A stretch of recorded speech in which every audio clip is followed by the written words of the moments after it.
नमस्कार बच्चों। अब हम लोग देखेंगे मोर कॉन्सेप्ट के लिए प्रीवियस ईयर्स क्वेश्चंस, है ना। नीट में जो प्रीवियस ईयर्स क्वेश्चंस आए हैं वही देखेंगे। पहला क्वेश्चन पढ़ो। पहला क्वेश्चन कह रहा है कि एक कार्बनिक यौगिक जिसमें 78% कार्बन है, शेष हाइड्रोजन है, यौगिक का मूलानुपाती सूत्र निकालना है। कार्बन की प्रतिशतता आपको दी गई है, ठीक है, और कह रहा है शेष हाइड्रोजन है। शेष हाइड्रोजन का मतलब हाइड्रोजन की प्रतिशतता कैसे निकालेंगे, 100 में से घटा दो। क्योंकि शेष हाइड्रोजन बोल दिया मतलब कि सिर्फ कार्बन और हाइड्रोजन ही है, हाइड्रोकार्बन है। बात समझ में आ रही है? तो क्या करेंगे, कुल प्रतिशतता 100 है, 100 में से 78 घटा दो, कितना मिला? 22। तो हाइड्रोजन की प्रतिशतता भी अपने को पता चल गई, ठीक है। मूलानुपाती सूत्र निकालना है आपको, एम्पिरिकल फॉर्मूला निकालना है। तो मूलानुपाती सूत्र निकालने के लिए आप ये टेबल जानते, ये टेबल आपको याद रखनी है, ठीक है। पहले हम लिखते हैं प्रतिशतता। प्रतिशतता किसकी लिखते हैं? उस तत्व की, उस परमाणु की जिसकी प्रतिशतता दी जाती है या फिर हम निकालते हैं। मतलब उस यौगिक में जिसका हम मूलानुपाती सूत्र निकाल रहे हैं, उसमें जो तत्व हैं, जो यौगिक हैं, सॉरी, उसमें जो परमाणु हैं, तत्व हैं, उनकी प्रतिशतता लिखते हैं। तो कार्बन की और हाइड्रोजन की लिख लिए। फिर लिखते हैं हम लोग परमाणु भार, क्योंकि यहाँ परमाणु होगा इसलिए परमाणु भार लिखेंगे। तो कार्बन का, हाइड्रोजन का लिख दिया। उसके बाद जो अगला होता है वो होता है आपेक्षिक संख्या। इस आपेक्षिक संख्या में ही थोड़ी समस्या होती है कि हम लोग परमाणु भार बटा प्रतिशतता करेंगे या प्रतिशतता बटा परमाणु भार करेंगे। तो ये टेबल अगर आप इसी क्रम में याद रखोगे, प्रतिशतता फिर परमाणु भार, तो प्रतिशतता बटा परमाणु भार करोगे। इसी क्रम में याद रखो, प्रतिशतता परमाणु भार फिर आपेक्षिक संख्या। तो आपेक्षिक संख्या क्या होगी? प्रतिशतता बटा परमाणु भार। इसके लिए भी इसको निकालो, 12 छंग 72, है ना, 12 पंचे और ये 22। अब हम लोग क्या करते हैं, आपेक्षिक संख्या आ गया, इसके बाद एक अगला पार्ट होता है सरल अनुपात का। सरल अनुपात, इसमें क्या करते हैं, ये जो दोनों संख्याएं हैं इनमें जो छोटी संख्या है उसी संख्या से दोनों में भाग देते हैं। छोटा संख्या की इसमें क्या है, छोटी क्या है, 6.5 और 22 में 6.5 छोटी है, तो 6.5 से ही दोनों में भाग देंगे। 6.5 से ही दोनों में भाग देंगे। तो यहाँ तो 1 मिल गया। अब अगर इसमें हम भाग देंगे, भाग देना जानते हो आप, दशमलव हटाओगे तो वो 220 हो जाएगा, भाग दोगे किससे, 65 हो गया। तो 6 3 18, 3 5 15, 3 6 18, 19, यहाँ 5, यहाँ 9 2 11, दशमलव लगाओ तो 6 चौको 24, 4 पंचे 20 ज्यादा हो जाएगा, लगभग 3.3 आ रहा है।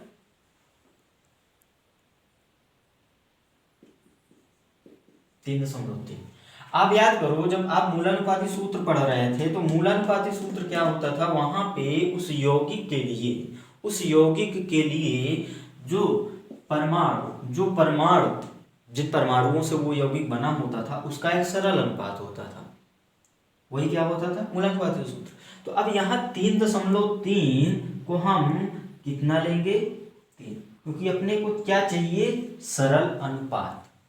बात समझ में आ रही है? तो अब कार्बन का एक तत्व है और हाइड्रोजन के 3 है। तो यहां पे जो मूलानुपाती सूत्र मिलेगा अपने को, CH, हाइड्रोजन 3, CH3, ये है अपना आंसर। कर लो कॉपी।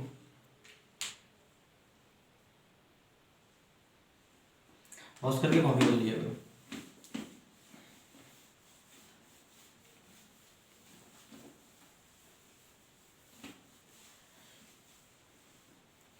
यहाँ पे 3.3 को 3 क्यों लिखा, क्योंकि अपने को सरल अनुपात चाहिए। अगर मान लो ये भी दशमलव में कुछ आ रहा होता तो फिर हम आगे बढ़ते चेक करने के लिए कि क्या कोई ऐसी संख्या होगी जिसका हम मल्टीप्लाई करें तो दोनों पूर्णांक आ जाए। यहाँ पे आने वाला नहीं है, क्यों, क्योंकि ये तो पूर्णांक आ गया है, इसलिए 3.3 को हमने कितना ले लिया, 3। अगला सवाल पढ़ो 20 का। सवाल क्या कह रहा है, सवाल कह रहा है निम्न में किसमें परमाणुओं की संख्या सबसे ज्यादा है। पहला पार्ट है 1 ग्राम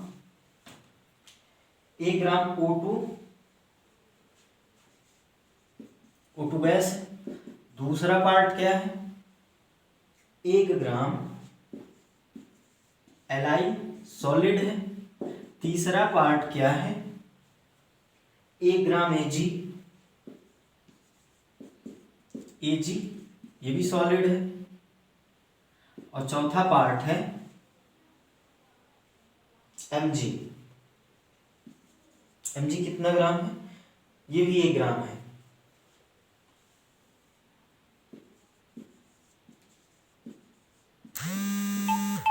बात समझ में आ रही है? तो सवाल आप कॉपी करो, सवाल कॉपी करके रहेगा। अब यहाँ पर सवाल में आप परमाणु भार दिए जाएंगे, क्योंकि आपको निकालना है इसमें क्या, परमाणुओं की संख्या सर्वाधिक है। तो परमाणुओं की संख्या सर्वाधिक निकालने के लिए आपको ये दिख रहा होगा कि ये तीनों तो परमाणु ही दिए गए हैं और ये दिया गया है अणु।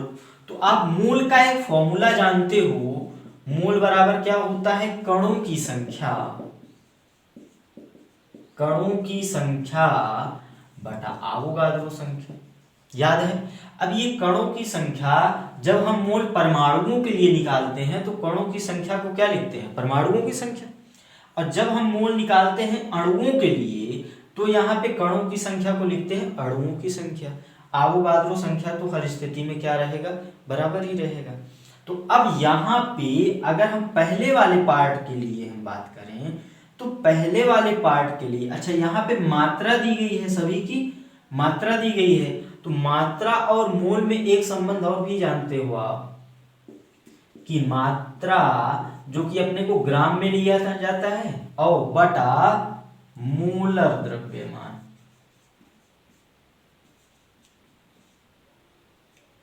फॉर्मूला याद है। जब हम लोग मोल निकालते हैं परमाणु के लिए तो यहाँ पे परमाणु की दी गई मात्रा बटा परमाणु भार लिखते हैं, और जब अणु के लिए निकालते हैं तो यहाँ पे अणु की मात्रा बटा अणु भार लिखते हैं। तो अब पहले वाले पार्ट में हम निकाल रहे हैं ऑक्सीजन के लिए। ऑक्सीजन क्या है, एक अणु है। तो अणु के लिए जब हम लोग मोल लिखेंगे तो उस अणु की मात्रा जो कि ग्राम में दी गई है 1 बटा उसका अणु भार लिखेंगे। तो O2 गैस का अणु भार, ऑक्सीजन का परमाणु भार कितना होता है 16, तो वहां से उसका गुणा करेंगे। आप अणु भार निकालना जानते हो, ये हो गया 32। अब इन दोनों फार्मूले को हम एक साथ लगा रहे हैं, ठीक, क्योंकि अपने को निकालना क्या है, कणों की संख्या। कणों की संख्या मतलब यहां अगर हम अणु की बात कर रहे हैं तो यहां मिलेगा अणुओं की संख्या, उसको n मान लिया हमने, लेकिन ये n क्या है, अणुओं की संख्या। ये बात आपको समझनी होगी। यहाँ पे हम अणुओं की संख्या क्यों लिख रहे हैं, क्योंकि हम मोल का फॉर्मूला लगा रहे हैं अणु के लिए, ऑक्सीजन के लिए, बटा अवोगाद्रो संख्या। तो अब यहां से यदि हम n निकालें तो n कितना मिलेगा, ये n यहां जाएगा, n बटा 32। ये n क्या है, अणुओं की संख्या। लेकिन सवाल पढ़ो आप, तो सवाल में आपको निकालना क्या है, परमाणुओं की संख्या। तो 1 ग्राम ऑक्सीजन गैस में परमाणुओं की संख्या क्या होगी, क्योंकि आप ये जानते हो कि यदि 1 मोल ऑक्सीजन होता तो उसमें परमाणु कितना होता। खैर यहाँ पे मोल की तो बात नहीं की जा रही है, अणु की बात की जा रही है। यदि 1 अणु ऑक्सीजन होता तो इसमें परमाणु ऑक्सीजन के कितने होते, 2। समझ रहे हो, यदि ऑक्सीजन का एक अणु होता तो ऑक्सीजन परमाणु की संख्या, ऑक्सीजन परमाणुओं की संख्या कितनी होती, 2। लेकिन यहाँ पे अणुओं की संख्या कितनी है, इतना। तो यहाँ पे कुल परमाणुओं की संख्या कितनी मिल जाएगी, कुल परमाणुओं की संख्या बोलो, या फिर यहाँ ये भी आप बोल सकते हो कुल ऑक्सीजन के परमाणुओं की संख्या, क्योंकि यहाँ सिर्फ ऑक्सीजन के परमाणु ही हैं ऑक्सीजन गैस में। तो कुल परमाणुओं की संख्या कितनी मिलेगी आपको,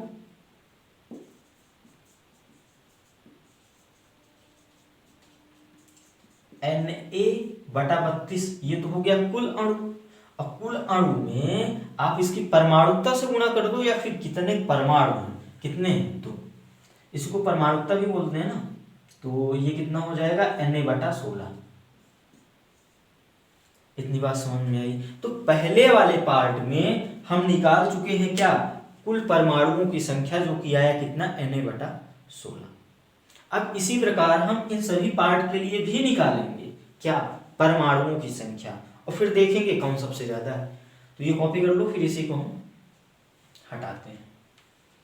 कर लिया, ये ध्यान रखना कितना आया है, यहां पे लिख देते हैं Na/16।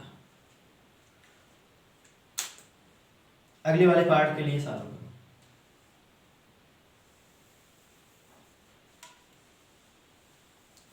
अब दूसरे विकल्प में आपको दिख रहा है Li लिथियम, और आप जानते हो ये एक परमाणु है, इसलिए जब यहां इसके लिए मोल का फॉर्मूला लगाओगे तो मोल बराबर कणों की संख्या, इसकी जगह क्या आएगा, परमाणुओं की संख्या।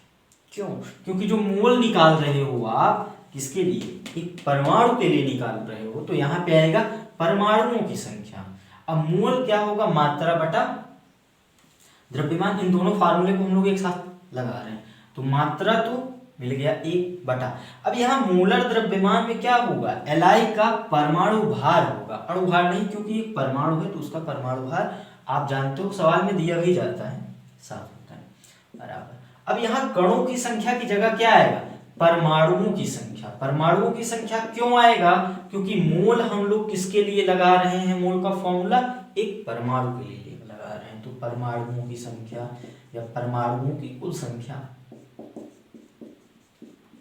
बटा Na। तो यहां से जो परमाणुओं की संख्या आई, n मान लें इसको, चलो N2 मान लेते हैं, इसको हम लोग N2 मान लिए। तो यहां से जो N2 मिलेगा अपने को, कितना मिला, ये Na यहां गया, Na/7। पहले वाले पार्ट में हम लोग क्या कर रहे थे, ऑक्सीजन अणु के लिए लगा रहे थे फॉर्मूला, तो यहाँ पे अणुओं की संख्या आ रहा था, फिर उस अणुओं की संख्या से हम परमाणुओं की संख्या निकाल रहे थे परमाणुता से गुणा करके। यहाँ पे डायरेक्ट परमाणुओं की संख्या आपको मिलेगी, क्यों, क्योंकि ये जो फॉर्मूला हम लगा रहे हैं दूसरे वाले पार्ट के लिए, वो दूसरे वाले पार्ट में परमाणु दिया गया है, और अगर परमाणु है तो यहाँ पे कणों की संख्या की जगह परमाणुओं की संख्या आता है। इसको भी कॉपी कर लो, फिर हम लोग चलते हैं तीसरे वाले पार्ट में।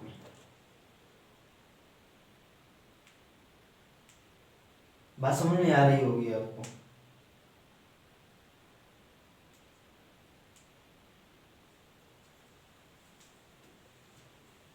ठीक है, अब हम लोग लगाएंगे यही फॉर्मूला तीसरे वाले के लिए, तीसरे विकल्प के लिए। तीसरे वाले विकल्प में Ag दिया गया है आपको, Ag की मात्रा दी गई है 1 ग्राम बटा, इसका परमाणु भार 108 होता है। अब बराबर क्या होगा, कणों की संख्या की जगह परमाणुओं की संख्या। क्यों परमाणुओं की संख्या क्यों होगी, क्योंकि Ag क्या है, परमाणु। अब इसके लिए हमने N3 मान लिया, तो N3 का वैल्यू निकाल लो क्रॉस मल्टीप्लाई करके। ये कितना आ गया, Na/108। अच्छा ये लिखते चलो, इसके लिए कितना आया, Na/108, इसके लिए आया था कितना, 7। ठीक है, Mg के लिए भी निकाल लो, तीसरा पार्ट कॉपी कर लो। चौथे वाले पार्ट के लिए यदि हम लोग निकालेंगे तो Mg की मात्रा तो अभी भी दी गई है, अब बटा इसका परमाणु भार लिखेंगे 24। अब यहां आ जाएगा कितना, 24।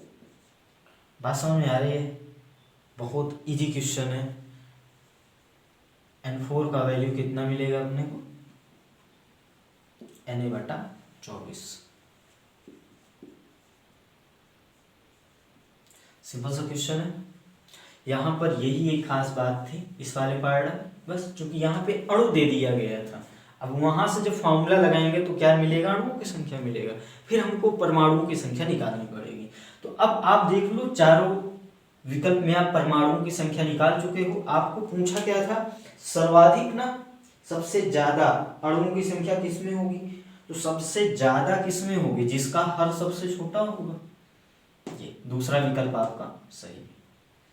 बस समझ में आ गई होगी, सस्ता सा सवाल है।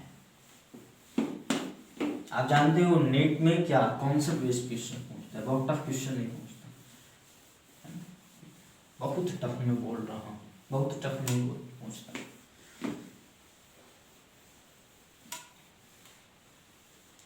फॉर्मूले आपके क्लियर होंगे तो मुझे नहीं लगता कोई सवाल छूटेगा।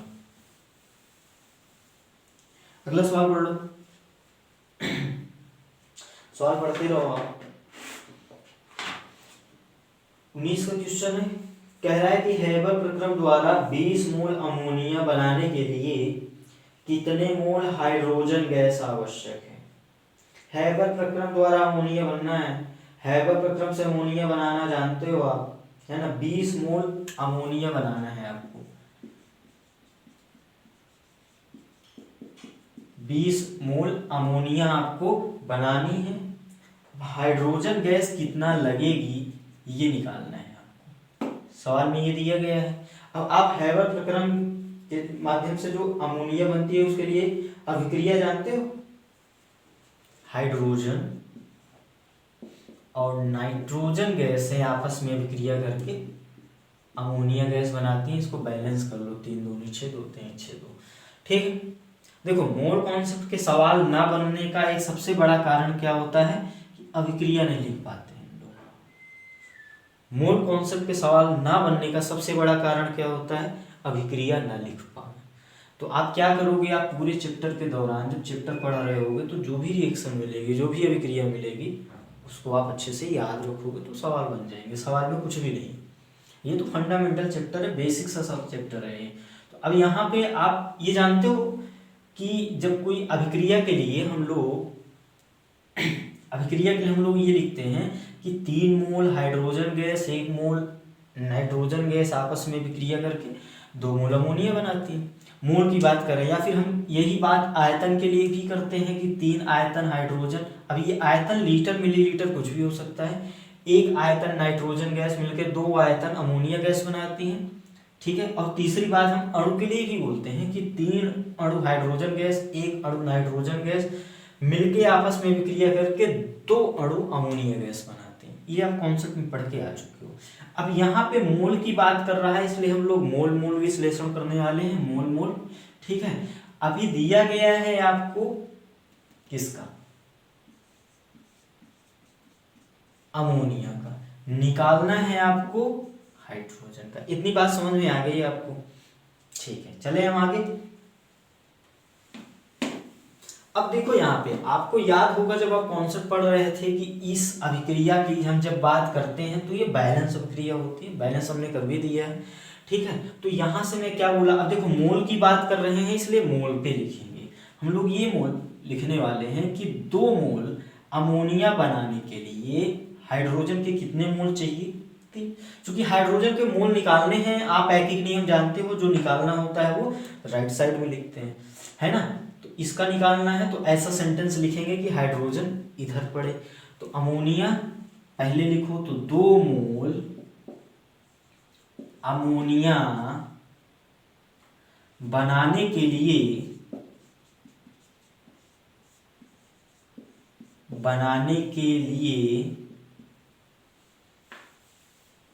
आवश्यक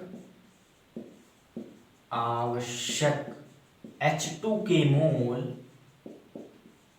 बराबर कितने, ये जो गुणांक होते हैं जिनको हम लोग रस समीकरण मिति गुणांक बोलते हैं आगे, इन्हीं गुणांक के आधार पर हम लोग ये एक एक नियम पे ये सेंटेंस लिखते हैं कि 2 मोल अगर बनाना होता अमोनिया तो 3 मोल हाइड्रोजन लगता है। यहाँ पे भी हम सीमांत की बात नहीं कर रहे हैं, है ना। जानते हो जब कॉन्सेप्ट पढ़ रहे थे कि अगर किसी एक की बात की जाए तो हम फिर सीमांत की बात नहीं करते हैं, दूसरे को आधिक्य में ले लेते हैं, ठीक है, जानते हो।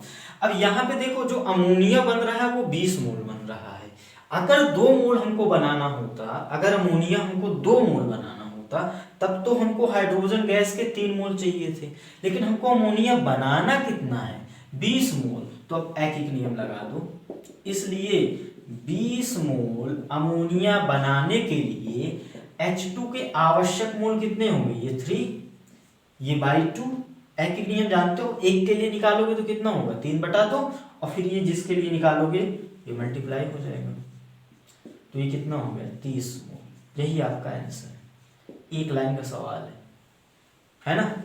आप तो इसको बिना सॉल्व किए भी आंसर निकाल सकते हो, मुझको तो इतना लिखना था, आपको समझाना था, कर लोगे। तो ध्यान रखना फिजिकल केमिस्ट्री में मोल कॉन्सेप्ट के सवाल ना बनने का सबसे बड़ा कारण क्या होता है? अभिक्रियाएं ना पता होना, अभिक्रियाएं ना पता होना। अगर ये हैबर प्रक्रम की अभिक्रिया आपको नहीं पता होगी तो आप सवाल नहीं सॉल्व कर पाओगे। अगला सवाल देखो आप 18 में जो आया, कह रहा है निम्नलिखित में से किसमें सर्वाधिक अणु होंगे। यहाँ भी अणुओं की संख्या आपको कह रहा है सबसे ज्यादा किसमें होगी। ठीक है, ये थोड़ा अच्छा सवाल भी है, इसमें हम बात करेंगे जो इस सवाल की अच्छाई है। सवाल लिख लो पहले, आप लिखते चलो, मैं भी डाटा लिख रहा हूं। 0.00224 लीटर जल वाष्प दे रहा है आपको।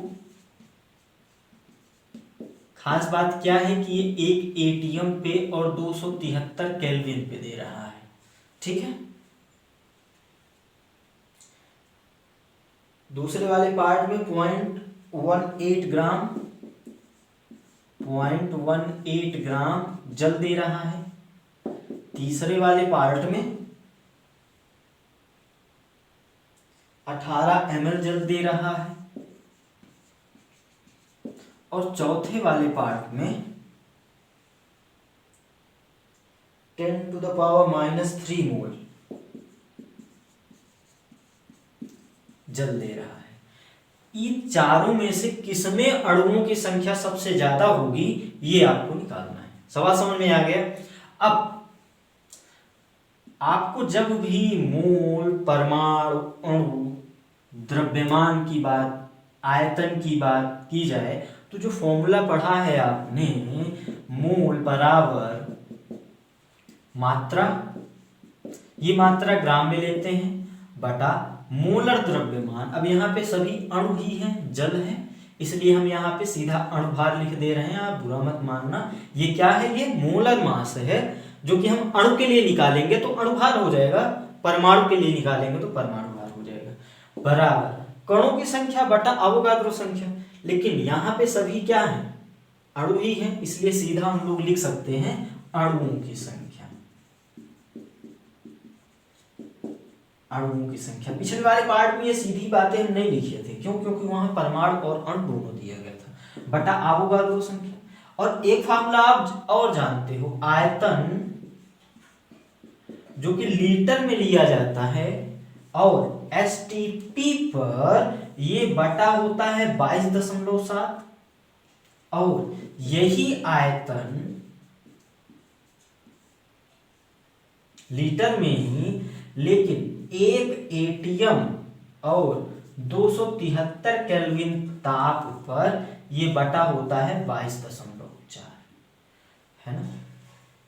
आप ये वाला फॉर्मूला नहीं देखे होगे, हो सकता है ये वाला फॉर्मूला आपने ना लिखा हो, है ना। आप ये नहीं देखते हो कि एसटीपी बोल रहा है या 1 एटीएम और 273 केल्विन बोल रहा है, आप सीधा 22.4 से भाग दे देते हो। इन दोनों में एक छोटा सा अंतर है जिसको आप ध्यान नहीं देते हो, कि जो एसटीपी की अवस्था होती है पहले मानी जाती थी 1 एटीएम और 273 केल्विन पे, अभी ये 1 बार और 273 केल्विन पर एसटीपी माना जाता है, 1 एटीएम और 273 केल्विन पे नहीं माना जाता। इसीलिए हमने इस पे एसटीपी लिख दिया है और इस पे 1 एटीएम और 273 केल्विन लिखा है। बात समझ में आ रही होगी आपको, है ना। तो आप 22.4 से कब भाग दोगे और 22.7 से कब भाग दोगे, ये ध्यान रखना, है ना। जनरली सवाल ऐसे बनाते हैं कि आप 22.4 से ही भाग दे देते हो, अगर एसटीपी भी बोल रहा है तब भी आपका आंसर सही आ जाता है। तो वहां पे आपको डरने की आवश्यकता नहीं है, एग्जैक्ट फॉर्मूला ये है, लेकिन अगर आप इससे भाग दे के काम चल रहा है तो कोई बात नहीं, ठीक है। अब आ जाते हैं हम लोग अपने मेन कॉन्सेप्ट, ये लिख लेना, नहीं पता होगा तो। इस वाले पार्ट के लिए अगर हम बात करें, हमको निकालना है अणुओं की संख्या, चारों विकल्प में हमको अणुओं की संख्या निकालना है। अब देखो, आपको मात्रा दी गई है, तो अब जब मात्रा दी जाएगी तो ये दोनों फॉर्मूले एक साथ लगेंगे, अणुओं की संख्या और ये मात्रा वाला। और जब आपको आयतन दिया जाए तब आप थोड़ा सा क्या होगे, क्या बोलते हैं, कान खड़े होने चाहिए आपके, मतलब थोड़ा सा आपको ये समझना पड़ेगा कि ये जो आयतन दिया गया है इसके लिए ये फॉर्मूला लगेगा कि नहीं लगेगा। क्योंकि यहाँ पर देखो, यहाँ पर इस वाले पार्ट में तो ये बोल रहा है कि ये किस स्थिति में लिया गया है, 1 एटीएम दाब और 273 केल्विन ताप पर इतना लीटर जल वाष्प लिया गया है। लेकिन इस वाले पार्ट में अगर हम देखें तो यहाँ पे सिर्फ बोल रहा है 18 ml H2। इस वाले पार्ट में आगे कुछ लिखा नहीं है कि ये किस ताप और किस दाब पर लिए गए हैं। तो आपको थोड़ा सोचना पड़ेगा कि ये फॉर्मूले लगेंगे कि नहीं लगेंगे। क्यों सोचना पड़ेगा? क्योंकि ये जो फॉर्मूले हैं वो एसटीपी के लिए हैं या फिर 1 एटीएम और 273 केल्विन की कंडीशन के लिए हैं। हर एक कंडीशन के लिए नहीं है कि आप कभी भी कहीं भी आयतन देखो और मुंह उठा के ये वाला फॉर्मूला लगा दो, ऐसा नहीं करोगे। क्यों नहीं करोगे? क्योंकि ये जो फॉर्मूला है वो एसटीपी के लिए है या फिर 1 एटीएम और 273 केल्विन ताप के लिए। तो इस वाले पार्ट में ये फॉर्मूला नहीं लगेगा, ये दोनों में से कोई फॉर्मूला नहीं लगेगा। क्यों नहीं लगेगा? क्योंकि इस वाले पार्ट के लिए सवाल नहीं कह रहा है कि ये जो ml में आयतन दिया गया है ये किस अवस्था में दिया गया है, एसटीपी पर है कि इस कंडीशन में, नहीं बोला है। इसलिए इसमें हम ये वाला फॉर्मूला नहीं लगाएंगे। बात समझ में आ रही? इस वाले में आपको मोल दिया गया है तो अणुओं की संख्या आप निकाल ही लोगे। यहाँ पे आप कौन सा फॉर्मूला लगाओगे? 1 एटीएम और 273 केल्विन वाला, ये वाला फॉर्मूला लगाओगे। अगर यहीं पे आपको एसटीपी बोल देता तब ये वाला फॉर्मूला लगाते। बात समझ में आ रही है? ठीक है, सॉल्व करें तो चलो फॉर्मूला लिखा रहने दो, हम इधर सॉल्व करते हैं।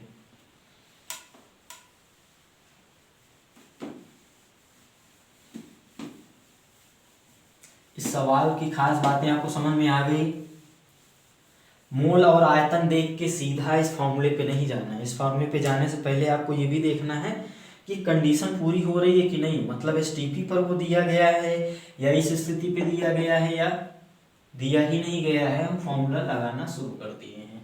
तो अब पहले वाले फॉर्मूले में आपको एसटीपी पर नहीं, इस अवस्था पे आपको आयतन दिया गया था, मतलब ये वाला फॉर्मूला लगा सकते हैं, मोल इज इक्वल टू इतना। तो अब हम लोग मोल आयतन दिया गया था आपको 00224 बटा करेंगे 22.4, ये हो गया मोल, बराबर अणुओं की संख्या बटा अवोगाद्रो संख्या। अणुओं की संख्या को हम N1 मान लें।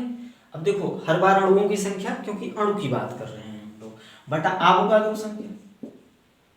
बात समझ में आ रही है? इसको सॉल्व करना जानते हो? अगर इस दशमलव को उठाकर यहाँ ले जाओगे तब ये दो यहाँ पे लाओ, क्योंकि 22.4 हो जाए ना, यहाँ पर लाओ। इस दशमलव को उठा के अगर यहाँ पे लाओगे तो ये कट जाएगा, तो ये तो हो जाएगा 1। लेकिन देखो जब इस तरफ लाओगे तो पावर कितना हो जाएगा? 1 2 3 4, माइनस का पावर 4, और ये हो जाएगा N1 बटा Na।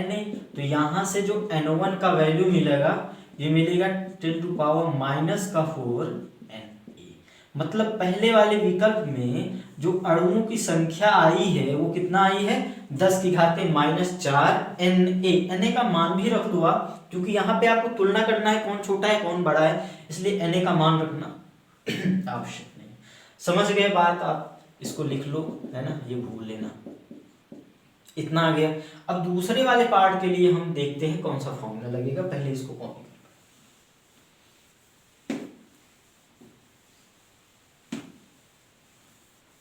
दूसरे वाले पार्ट में आपको दिया क्या गया था? दूसरे वाले पार्ट में आपको दिया गया है 0.18 ग्राम H2। अब ग्राम मतलब मात्रा दी गई है, तो ये वाला फॉर्मूला लगाओ, मात्रा बटा अणुभार बराबर अणुओं की संख्या बटा N। तो यहाँ पे मात्रा आपको दिया है 0.18 डिवाइडेड बाई अणुभार H2O का जानते हो आप 18 होता है, बराबर अणुओं की संख्या हमने N2 मान लिया बटा अवोगाद्रो संख्या। इसको अगर हम लोग सॉल्व करेंगे तो कितना मिलेगा? N2 बराबर ये कितना? 0.1 छोड़ो, इसको यहाँ पे ला दो, 18 से 18 कट जाए तो 1 2, मतलब 10⁻⁻ कर दो और ये Na यहाँ आ जाएगा। सीधा लिख दिया हमने, है ना? इतनी कैलकुलेशन तो जरूर जानते हो। तो दूसरे वाले पार्ट में कितना मिला आपको? 10⁻⁻2 Na अणुओं की संख्या। बात समझ में आ रही है? तीसरे वाले पार्ट में आप सॉल्व करो, इतना कॉपी कर लो। तीसरा वाला पार्ट अच्छा है।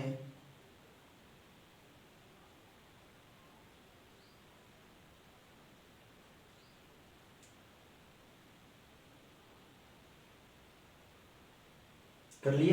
चलो तीसरे वाले पार्ट को सॉल्व करते हैं। तीसरे वाले पार्ट में क्या दे रहा है, 18 ml दे रहा है H2O। 18 ही 18 ml H2O दे रहा है, और इसके आगे कोई स्थिति नहीं बता रहा है कि एसटीपी पर है कि एक एटीएम और 273 केल्विन पे है। तो आप क्या करोगे, थोड़ा सोचो। यहां पर एक चीज अगर वो और दे देता, अगर दे देता, दिया नहीं है, ध्यान रखना, मैं समझाने के लिए बोल रहा हूं आपको। जल का घनत्व आप जानते हो 1 ग्राम पर ml होता है। अगर वो सवाल में दे देता जल का घनत्व इसी पार्ट में, इसके नीचे लिख देता, या इस सवाल में प्रारंभ में शुरू में ही लिख देता क्या, जल का घनत्व 1 ग्राम पर ml होता है, तो आपको थोड़ा आइडिया लग सकता था कि ये घनत्व तो है, ये आयतन है, क्या घनत्व बराबर द्रव्यमान बटा आयतन लग सकता है। हो सकता है आपके दिमाग में ये बात आ सकती थी, लेकिन ये दिया भी नहीं गया है, ये दिया भी नहीं गया है, तो आपको ये सोचने में थोड़ी सी कठिनाई होगी, लेकिन सोचना पड़ेगा कि ये जो आयतन है वो एसटीपी या फिर एक एटीएम 273 केल्विन ताप पे नहीं दिया गया है, मतलब ये फॉर्मूला तो लगाएंगे नहीं। तो अब इस फॉर्मूले से ये जो वैल्यू दी गई है, यहाँ से अणुओं की संख्या निकालने के लिए सिर्फ यही एक तरीका है कि इसका हम लोग द्रव्यमान निकाल लें, और द्रव्यमान और आयतन में फॉर्मूला संबंध क्या होता है, घनत्व बराबर द्रव्यमान बटा आयतन। ये आपको सोचना ही पड़ेगा।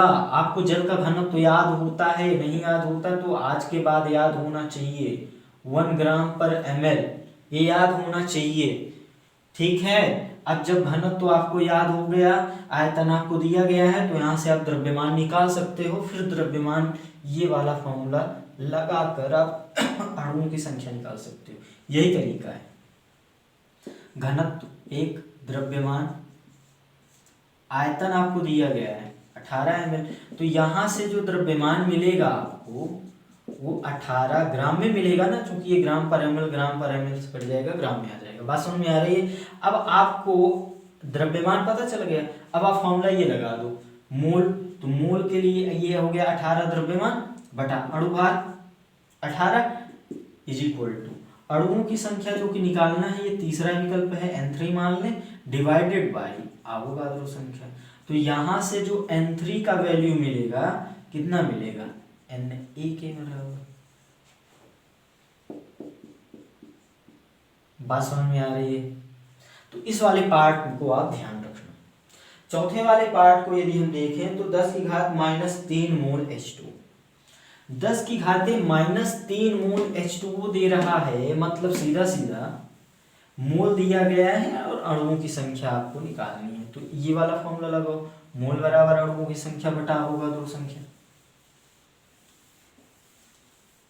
जिसको स्पीड थोड़ा स्लो लग रही है वो, है ना, दोनों स्पीड करके देख सकते हैं। तो मोल आपको दिया गया है 10 की घाते -3 मोल इज इक्वल टू अणुओं की संख्या, जिसको हम लोग N4 मान लिए, बटा अवोगाद्रो संख्या। तो यहां से जो N4 का वैल्यू मिलेगा वो मिलेगा 10⁻³ Na। बात समझ में आ गई आपको। अब आपको चारों विकल्प के दिएगा, आप निकाल लिए हो अणुओं की संख्या, देख लो सबसे ज्यादा कौन सा है। आप छोटा बड़ा संख्या तो पहचानना जानते हो, यही है सबसे बड़ा, मतलब एक तो तीसरा विकल्प सही है। आपको तीसरे विकल्प में क्या था, 18 ml H2, इसी में सबसे ज्यादा है अणु, ठीक है, जल के। कर लिए मम्मी। चलो अगला सवाल देखते हैं।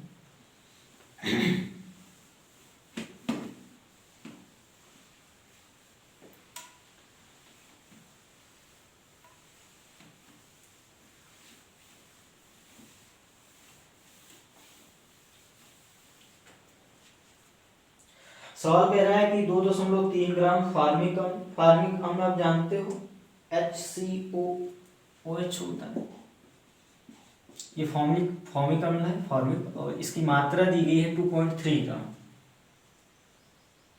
ऑफ 4.5 ग्राम ऑफ जेलिकम। ऑफ जेलिकम फॉर्मूला जानते हो, C2H2O4 होता है। इसकी मात्रा दी गई है 4.5 ग्राम के मिश्रण को सांद्रित H2SO4 के साथ गुजारा जाता है। प्राप्त गैसीय मिश्रण को KOH से गुजारा जाता है। तो अंत में बचे उत्पाद का STP पर द्रव्यमान बताना है आपको, ठीक है। मतलब ये है कि ये देखो, इन दोनों का एक मिश्रण लिया गया है, ठीक है। इन दोनों के मिश्रण को आप सांद्र H2SO4 से गुजारा, ठीक है। अब आप जानते हो जब हम सांद्रित H2SO4 से गुजारेंगे मतलब H2SO4 की इनसे अभिक्रिया होगी तो कुछ बनेगा, कुछ उत्पाद बनेगा, कुछ बना, वो जो बना उसको KOH से गुजारा गया फिर से, तो फाइनली कुछ बचा होगा। तो जो बचा है उसी का बताना है STP पर द्रव्यमान। सवाल समझ में आया क्या आपको?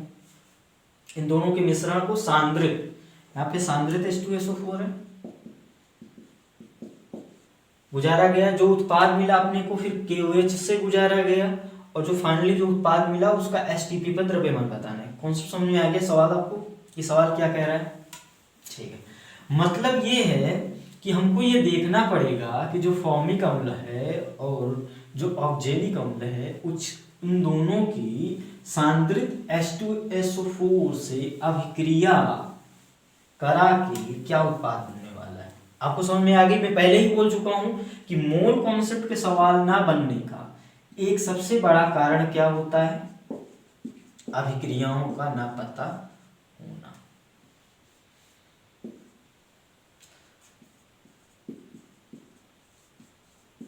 अब ये जो H2SO4 है ये सांद्रित है,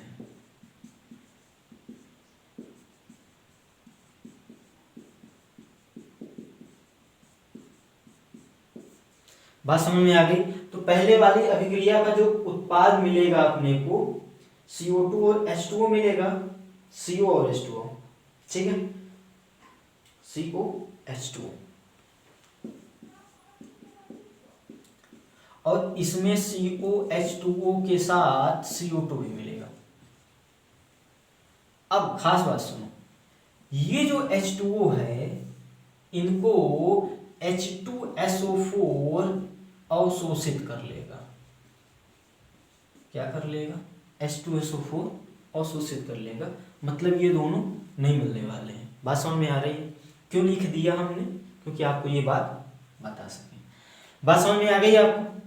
अब देखो, CO, CO, CO2, तीन उत्पाद बचे। अब इन दोनों की तो अभिक्रिया करा दी हम लोग, ये तीन उत्पाद, तीन मतलब ये दो ही हैं, ये दोनों एक ही हैं और CO2। अब ये जो मिश्रण मिला उत्पाद का, इसको KOH से गुजारा गया, मतलब आपको ये समझ में आ रहा होगा कि ये दो जो CO है, जो CO है, जो CO2 है, इसको गुजारा गया KOH के विलयन के साथ। तो अब आप ये जानते हो, आप याद करो जब हम लोग प्रकाश संश्लेषण में पढ़ रहे थे, मतलब आप जब प्रकाश संश्लेषण पढ़ रहे थे तो वहां पे जब एक कॉन्सेप्ट हमको चेक करना होता था कि किसी पौधे के लिए प्रकाश संश्लेषण के लिए CO2 गैस आवश्यक है कि नहीं, तो ये सिद्ध करने के लिए आप क्या करते थे? एक परख नली लेते थे, उस परख नली में एक पत्ती रखते थे, उसका कुछ भाग अंदर कुछ भाग बाहर, और परख नली के अंदर KOH से भीगी हुई रुई रखते थे। याद आ रहा है आपको? तो क्या करता था वो जो KOH होता था परख नली के अंदर पत्ती का जो भाग होता था, जो कि अंदर KOH है, रुई के साथ भिगो के रखते हैं, है ना, प्रयोग आप पढ़े हो, जानते हो जो मैं बोल रहा हूँ। तो जो KOH होता था CO2 को अवशोषित कर लेता था, याद करो, उस पत्ती के लिए। तो अब अगर उसको अवशोषित कर लेगा तो अंदर स्टार्च बनने वाला नहीं है, और बाहर स्टार्च बन रहा था, क्योंकि बाहर तो KOH था नहीं। तो वहां से हम लोग ये बोलते थे कि भैया देखो, पत्ती के लिए प्रकाश संश्लेषण के लिए CO2 आवश्यक है। तो मैं कहना क्या चाह रहा हूँ, क्योंकि वहां पर आप याद किए हो कि जो KOH होता है CO2 को अवशोषित कर लेता है। CO2 को ये अवशोषित कर लेगा, मतलब उत्पाद क्या बचा, CO, एक CO यहाँ से, एक CO यहाँ से। तो अब इस अभिक्रिया के लिए हम देख लेंगे CO कितना बन रहा है, इसी प्रकार इस अभिक्रिया के लिए हम देख लेंगे CO कितना बन रहा है, और दोनों की मात्राओं को जोड़ देंगे तो वहां से अपने को कुल मात्रा मिल जाएगी STP पर। बात समझ में आ रही है, सवाल समझ में आ गया होगा आपको। फॉर्मिक अम्ल और ऑक्जेलिक अम्ल को सांद्र H2SO4 से गुजारा गया, ये मिला अपने को। H2O नहीं मिलेगा, क्यों नहीं मिलेगा, क्योंकि H2SO4 उसको अवशोषित कर लेता है, जानते हो। फिर क्या किया गया, जो उत्पाद मिला KOH के विलयन से उसको गुजारा गया। अब जानते हो KOH जो होता है CO2 को अवशोषित कर लेता है, मतलब ये CO2 भी अवशोषित हो गया। इसको कौन अवशोषित किया, KOH, ये जानते हो, आप बायोलॉजी में पढ़ा है आपने। बात समझ में आ गई। तो अब जो उत्पाद बचा आपके पास, सिर्फ क्या बचा, CO गैस। तो CO गैस हम देख लेंगे इस वाली अभिक्रिया में कितना बन रहा है CO, और फिर हम देख लेंगे इस वाली अभिक्रिया में CO कितना बन रहा है, और दोनों की मात्राओं को जोड़ देंगे तो वही कुल उत्पाद मिल जाएगा। बात समझ में आ रही है, इतना कॉपी कर लो, फिर हम कुछ चीजें हटाएंगे यहाँ से। कर लो कॉपी, कॉपी करना आवश्यक है।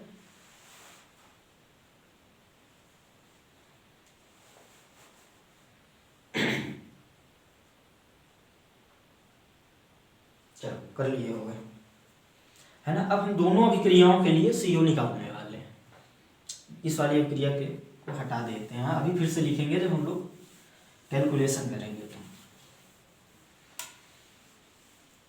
ये बातें आप लिख लेना अपनी भाषा में, है ना, कि KOH CO2 को अवशोषित करता है, H2SO4 किसको, जल को। चलो, ये फॉर्मिक अम्ल की मात्रा दी गई है। आप मोल मोल विश्लेषण अब लगाओ, तो यहाँ से मोल लगा लो, इसका मोल निकालो। इसका मोल पता है आपको, मोल नहीं, इसका द्रव्यमान पता है, तो इसका द्रव्यमान अगर पता है आपको तो आप मोल निकाल लो। इसका द्रव्यमान दिया गया है 2.3 ग्राम, और मोल निकालने के लिए 2.3 जो ग्राम दिया गया है उसकी क्या भाग दोगे, अणुभार से। हाइड्रोजन का 1 निकालो, इसका अणुभार, कार्बन का 12, ऑक्सीजन 16 और ये कितना हो गया, जोड़ लो, 16 32 और 12 44, और 44 2 46। ये मोल किसका मिल गया, इसका। अब देखो ये अभिक्रिया क्या बैलेंस है क्या, ये हम चूंकि जानते हैं कि ये अभिक्रिया बैलेंस होनी चाहिए। आप देखो हाइड्रोजन कितने हो गए, 2 और 2 4, 2। ऑक्सीजन नहीं जोड़े ना अभी, 2 4 6 2।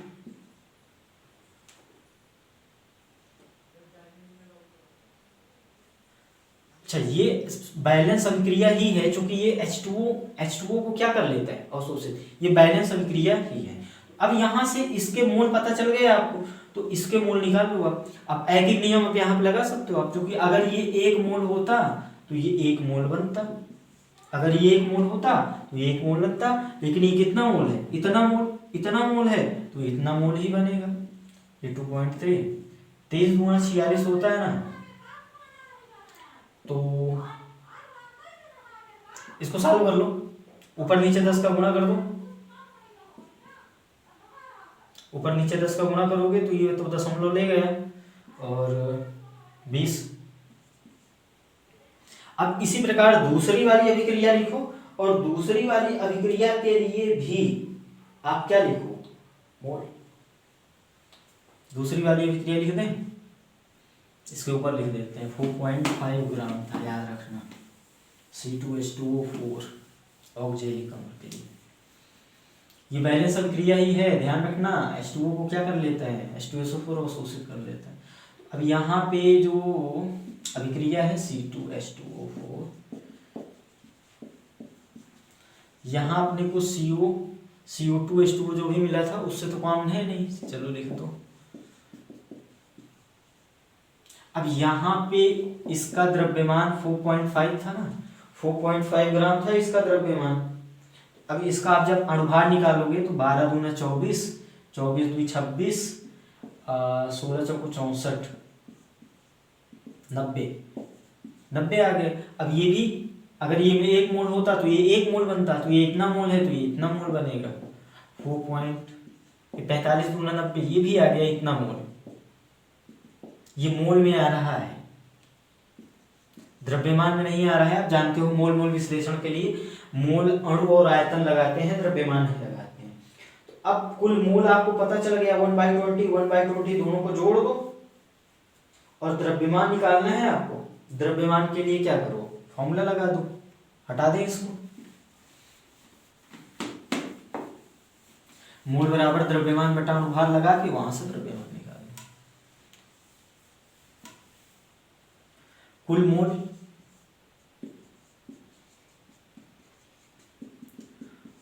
1/20 1/20 कितना 1/10 मिला। ये मोल है, आप मोल का फॉर्मूला जानते हो, मोल बराबर क्या, द्रव्यमान बटा अनुभार। द्रव्यमान आपको निकालना है तो द्रव्यमान बराबर क्या हो जाएगा, मोल गुणा अनुभार। मोल आपको पता है, अनुभार आप CO का, ये हुआ 12, ये हुआ 16, तो ये कितना हुआ 6 2 8 2 2.8 ग्राम है ना। यहाँ फॉर्मूला लगाते हैं तो ग्राम में मिलता है, आप चाहो तो किलोग्राम में बदल दो। ये है आपका आंसर, कर लो कॉपी जी, कॉपी कर लो। ये सवाल ध्यान रखना, अच्छा सवाल था। अगला सवाल पढ़ो आप।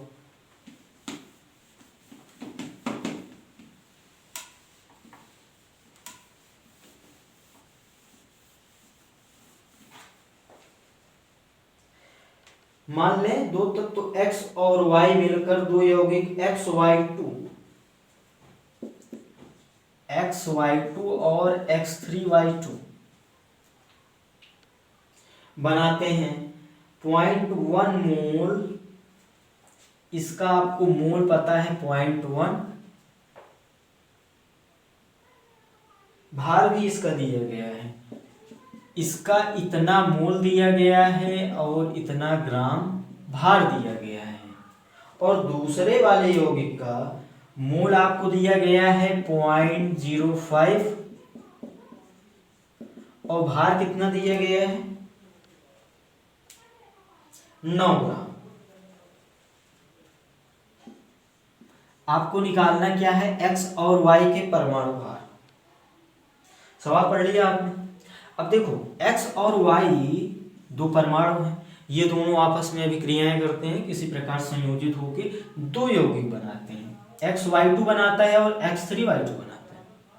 इतनी बात समझ में आई आपको। अब इस यौगिक के लिए आपको मोल और द्रव्यमान पता है, इस यौगिक के लिए भी आपको मोल और द्रव्यमान पता है। आपको निकालना क्या है, x और y के परमाणु भार। सॉल्व करो। आपको मोल दिख रहा है और द्रव्यमान दिख रहा है, तो मोल और द्रव्यमान दिया जाए तो एक ही फॉर्मूला आप जानते हो।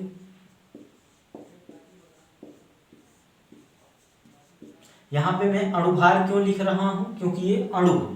अगर मैं परमाणु के लिए लिख रहा होता मोल तो यहाँ पे परमाणु भार लिखता। ठीक है, मोल आपको पता है, पहले वाले के लिए लगाओ फिर दूसरे वाले के लिए लगाओ। अब आप ये बोलोगे कि इसका अणुभार तो पता नहीं अपने को। भैया मोल पता है, द्रव्यमान पता है, अणुभार नहीं पता है। तो आप याद करो, चलो H2O का अणुभार कैसे निकालते हो आप। H2O का जब अणुभार आपको निकालना होता है तो 2 गुणे हाइड्रोजन का परमाणु भार धन 1 गुणा ऑक्सीजन का, ऐसे निकालते हो ना, 18 आता है। तो मतलब ये क्या है, ये दो जितने परमाणु है वो, खैर उसको परमाणुकता भी बोलते हैं, आपको पता है ये बात। यहाँ पर 1 है तो 1 लिखा है।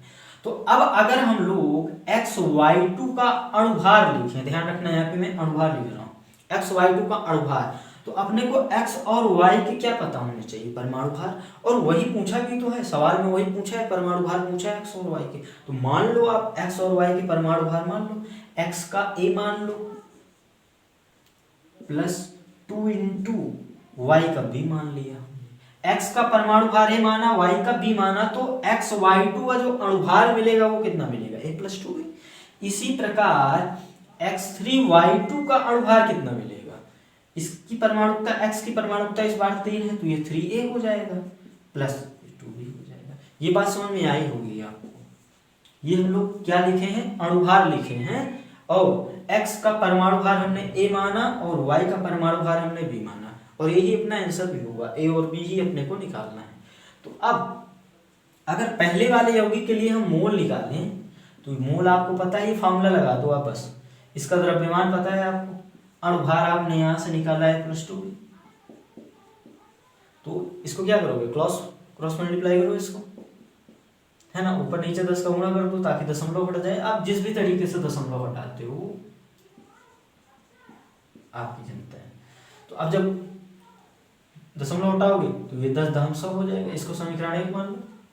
और जब दूसरे वाले यौगिक के लिए आप मोल का फॉर्मूला यही लगाओगे तो यहाँ मिलेगा कितना है, 0.05 इज इक्वल टू, इसकी मात्रा कितनी है 9 ग्राम, डिवाइडेड बाय इसका अणुभार आपने 3a+2 भी निकाला।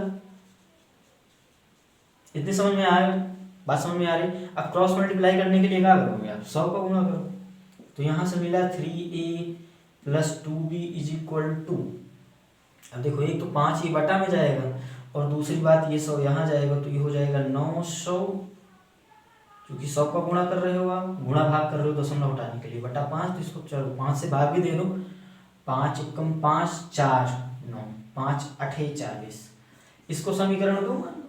अब दो समीकरण हैं और दो अननोन हैं आपके पास, ए और बी दो अननोन हैं, दो समीकरण हैं और ए और बी में, दोनों को हल कर लो, ए और बी की वैल्यू निकाल लो। आप समीकरण हल करना कक्षा 7 या 8 में सीखना शुरू कर देते हो। इसको हटा दें, इन दोनों को सॉल्व करके ए और बी का वैल्यू निकालो।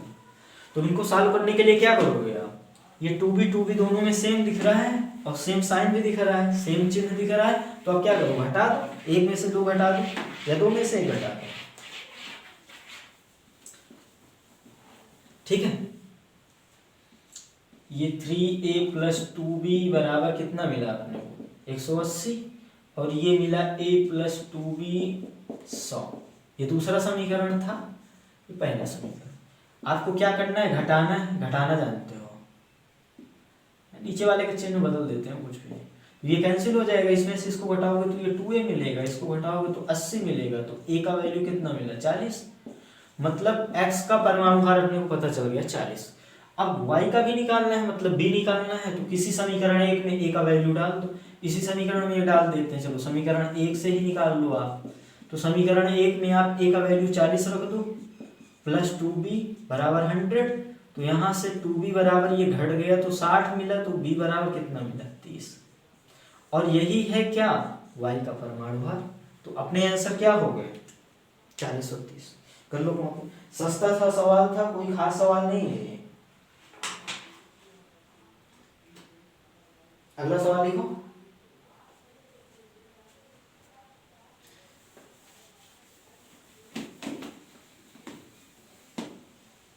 मैं बहुत स्लो चल रहा हूँ ताकि आपको चीजें अच्छे से समझ में आए, है ना। स्पीड बढ़ाकर भी आप देख सकते हो, आपके पास तो बहुत सारे ऑप्शन हैं। चलो अगला सवाल पढ़ो।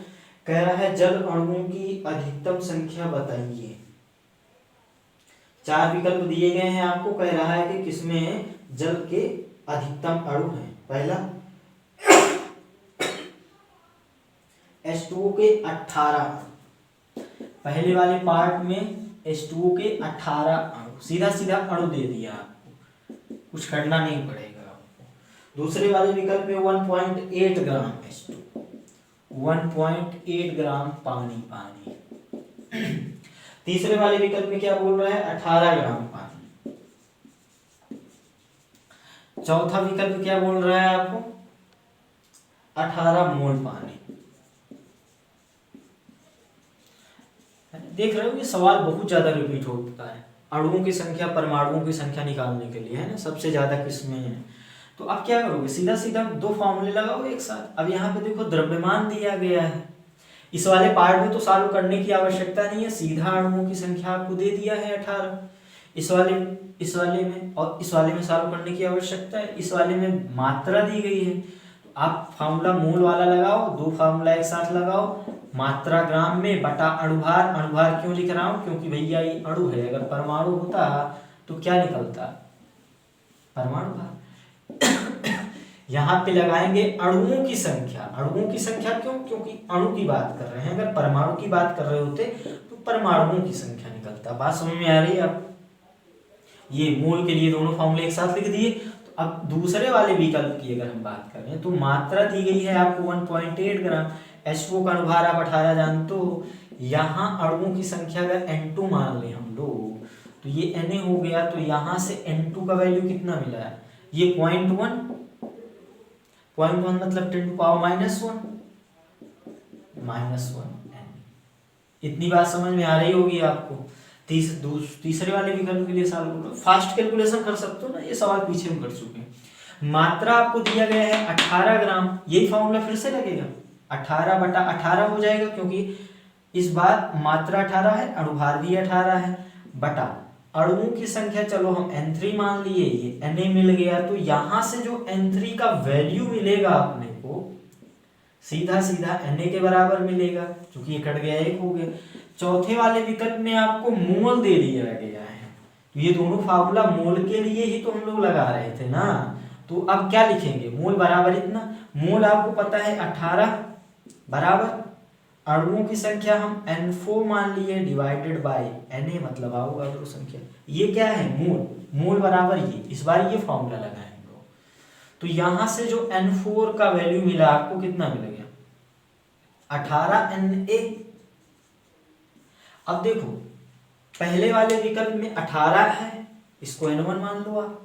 दूसरे वाले विकल्प में इतना, अभी आप Na का वैल्यू जानते हो 6.023 × 10⁻30 अवगाद्रो संख्या, ये इसको लगभग 6 मान लो आप। तो अब देखो यहाँ पे Na बड़ा होगा कि 18 Na बड़ा होगा, ये तो समझ में आ गया, ये बड़ा होगा। अब 10 टू पावर -1 का मतलब क्या है? -1 का मतलब क्या होगा? Na डिवाइडेड बाई 10, इतना तो पता है ना आपको। तो अब इन दोनों की ही अगर हम बात करें तो ये बड़ा होगा, और इससे बड़ा ये होगा, तो ये बड़ा होगा। और इन दोनों की अगर हम बात करें 18 और 18 Na, इसमें और 18 में और ये इसमें कौन सा बड़ा है ना?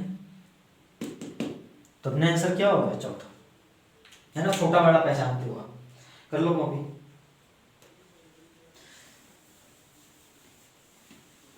नीट में ज्यादा कठिन सवाल नहीं पूछते हैं, कभी कभार की बात दूसरी है ना। मोल कॉन्सेप्ट, जैसे पिछला सवाल आपको थोड़ा कठिन लग सकता है ना, क्योंकि वहां पे थोड़ी सी मैथमेटिक्स है, हो सकता है बायो वाले, नीट वाले थोड़ा डरते हो मैथ से।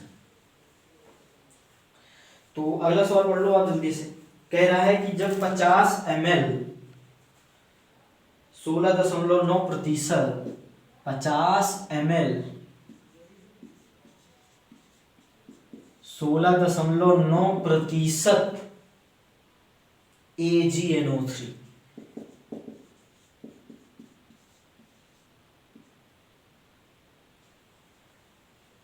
के एक विलयन को 50 ml 5.8%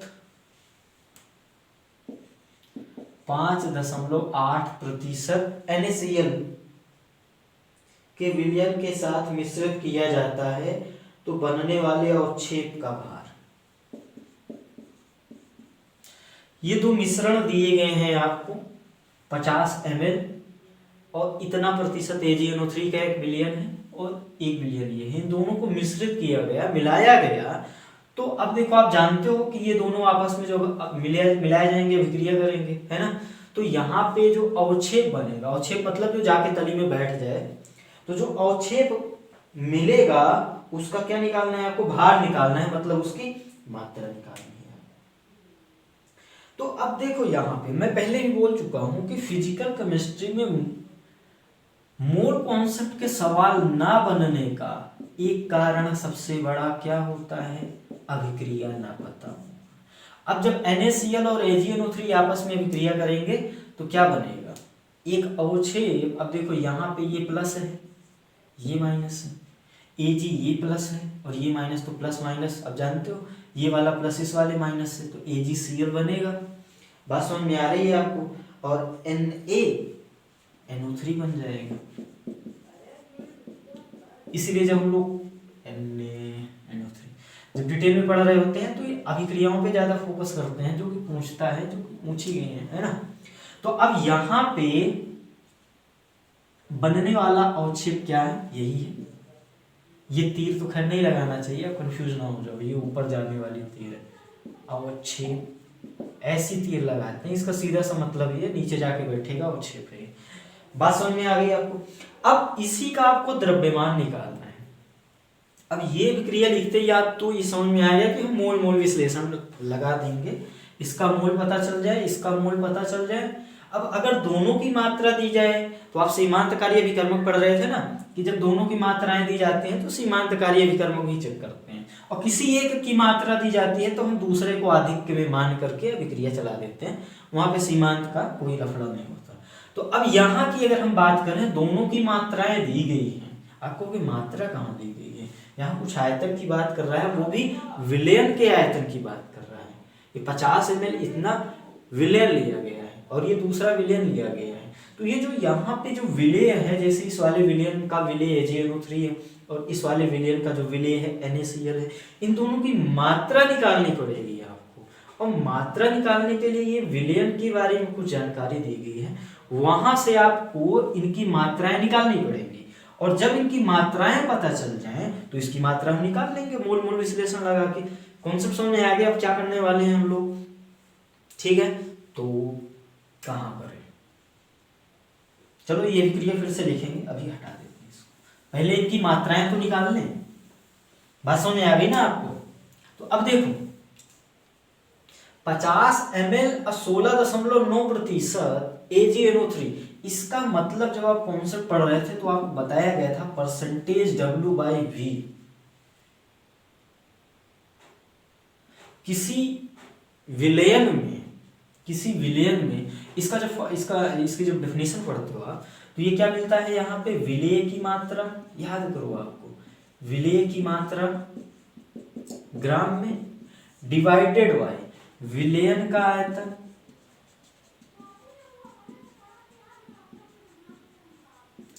विलयन का आयतन ध्यान रखना, ये ml में और इंटू 100 बनता है, जो कि परसेंटेज निकाल रहे हो।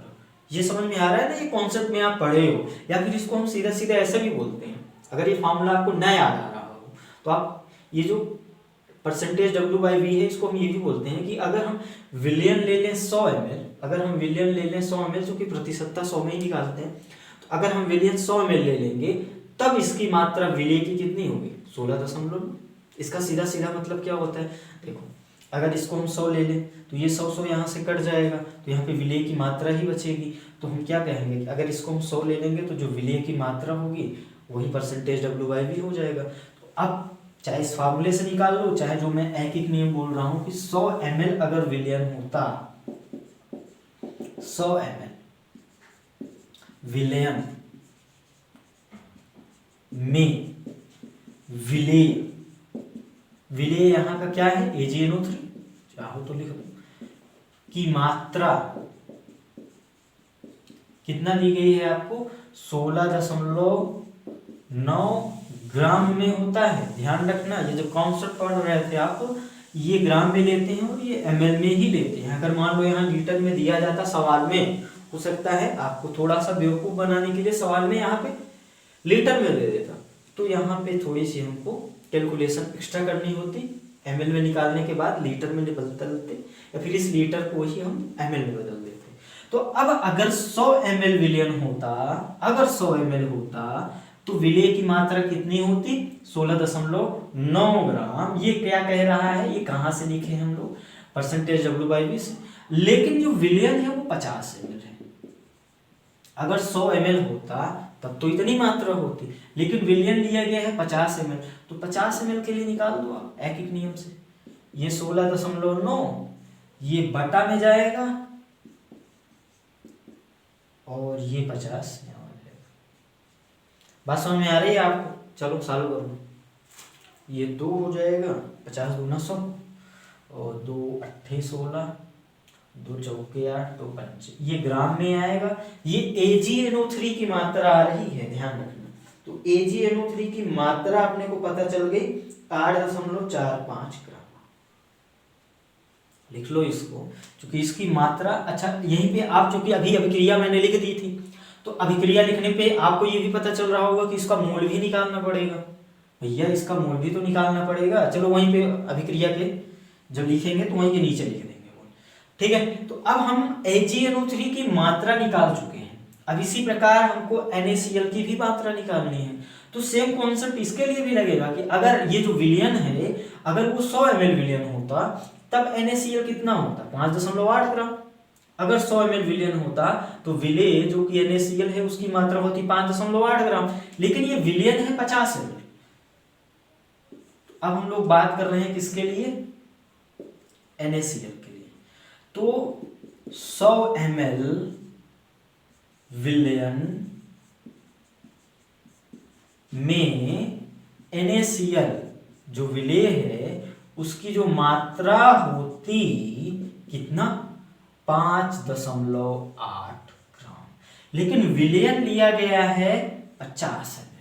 तो इसके लिए आप मात्रा निकाल सकते हो। एक एक नियम लगाया हमने, ये मिला इतना, ये बटा में 100 जाएगा और ये हो जाएगा इतना 50।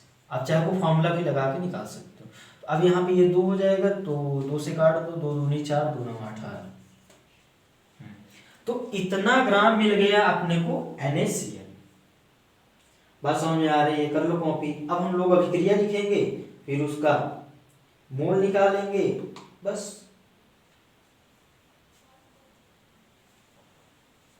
तो इस सवाल की खास बात यही थी, यहाँ पे 2 कॉन्सेप्ट एक साथ वो जोड़ दिया है। ये ध्यान रखना, ये कितना मिला है, 8.45 ग्राम। चलो अभिक्रिया लिख लेते हैं। ये 8.45 ग्राम था। क्या क्या मिला रहे थे हम लोग, AgNO3 मिला रहे थे ना, NaCl मिला रहे थे। तो अब यहाँ से AgCl मिलेगा, यही अवक्षेप है और इसी की मात्रा निकालनी है। और क्या मिलेगा, NaNO3। ठीक, अब देखो ये अभिक्रिया बैलेंस ही है, आप चाहे देख लो। तो अब ये 1 मोल तो 1 मोल है ना, मोल विश्लेषण जानते हो आप। AgNO3 की मात्रा 8.45 ग्राम थी। इसका अणुभार आप निकालना जानते हो, आप निकालना, मैं डायरेक्ट लिख देता हूँ 170। तो अब मात्रा बटा अणुभार, ये हो गया इसका मोल। अब इसकी मात्रा हम निकाले हैं 2.9 ग्राम, और इसका अणुभार कितना, 23 और 35.5। सीधा हम जोड़ के लिख देते हैं ना, कैलकुलेशन थोड़ा फास्ट हो जाएगी, बस 58.5 अणुभार निकालना तो आप जानते हो। अब इसको थोड़ा सॉल्व करो आप, तो इसको जब सॉल्व करोगे तो ये आएगा 0.049, और सॉल्व करोगे तो ये भी आएगा 0.049। देखो आप जब पढ़ रहे थे सीमांतकारी अभिकर्मक, तो याद करो यहाँ पे एक से ज्यादा जब अभिकर्मक लिए जाते हैं और उनकी मात्राएं भी दी जाए, अगर एक की ही मात्रा दी जाए तब तो कोई बात नहीं। अगर दोनों की या 2 से ज्यादा अभिकर्मक की मात्रा दी जाए तो हम लोग सीमांतकारी अभिकर्मक चेक करते हैं। संयोग से यहाँ पे दोनों की ही मात्राएं सेम आ गई, दोनों के गुणांक भी सेम है, तो सीमांतकारी अभिकर्मक चेक करोगे तो क्या मोल बटा समीकरण में गुणांक दोनों का सेम होगा, मतलब दोनों ही सीमांतकारी अभिकर्मक होंगे। तो चाहे हम इसके हिसाब से विक्रिया चला दें या फिर हम इसके हिसाब से विक्रिया चला दें, दोनों के हिसाब से ही सेम आएगा।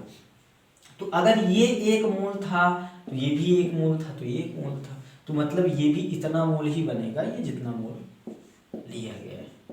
तो इतना मोल क्या बनेगा, AgCl जो कि अवक्षेप है, इसी का द्रव्यमान निकालना है। तो मोल पता है आपको, तो मोल बराबर फॉर्मूला लगा दो, द्रव्यमान बटा अणुभार।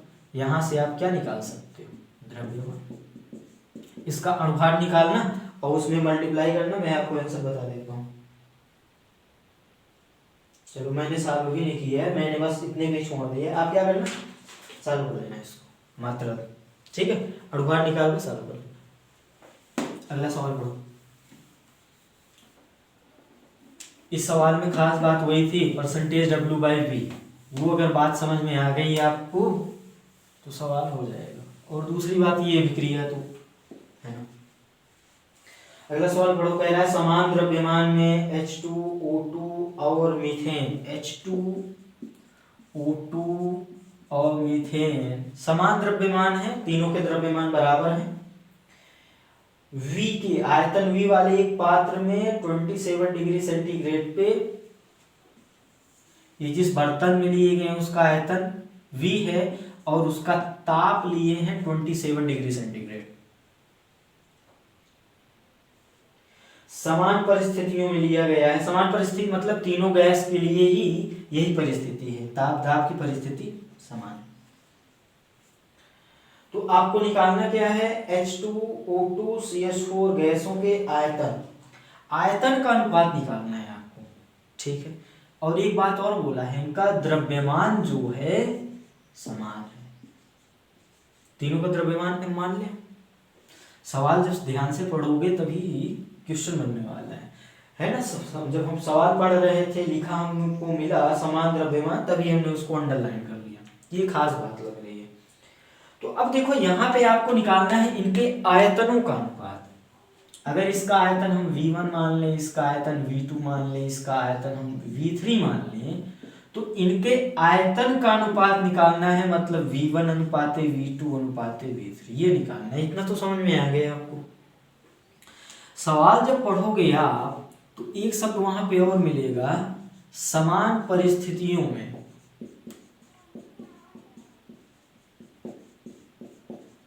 और जब आप कॉन्सेप्ट पढ़ रहे थे तो याद करो, समान परिस्थितियों का मतलब सीधा सीधा होता था ताप और दाब की समान परिस्थिति।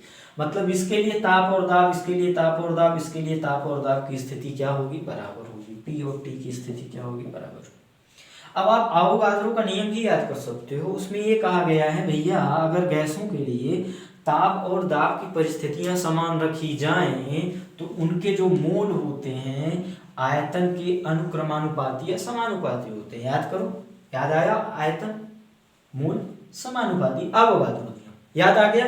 समान परिस्थितियों की बात कर रहा है, मतलब टेम्परेचर और प्रेशर को सेम ले रहा है तीनों गैसों के लिए। अगर इन दोनों में किसी एक को भी बदल देगा तो हम फिर आवोगाद्रो नियम नहीं लगा पाएंगे। क्लियर है। अब यहाँ पे ये आपको क्यों सोचना पड़ेगा, क्योंकि भैया द्रव्यमान, समान द्रव्यमान दिया गया है, समान द्रव्यमान बोल रहा है मतलब दिया ही गया है वो, और ताप की भी बातें कर रहा है, आयतन की बातें कर रहा है, और आयतन में अनुपात पूछ रहा है। तो अगर इनके हम मोल में अनुपात जो निकालेंगे, क्योंकि ये एक दूसरे के समानुपाती होते हैं, तो अब इनके जो मोल में जो अनुपात होगा वही अनुपात इनके आयतन में भी होगा। और यदि इनके द्रव्यमान समान बोल रहा है, गैसें पता है तो अनुभार निकाल सकते हैं, और फिर मोल बराबर हम लोग फॉर्मूला लगा सकते हैं, द्रव्यमान बटा अनुभार।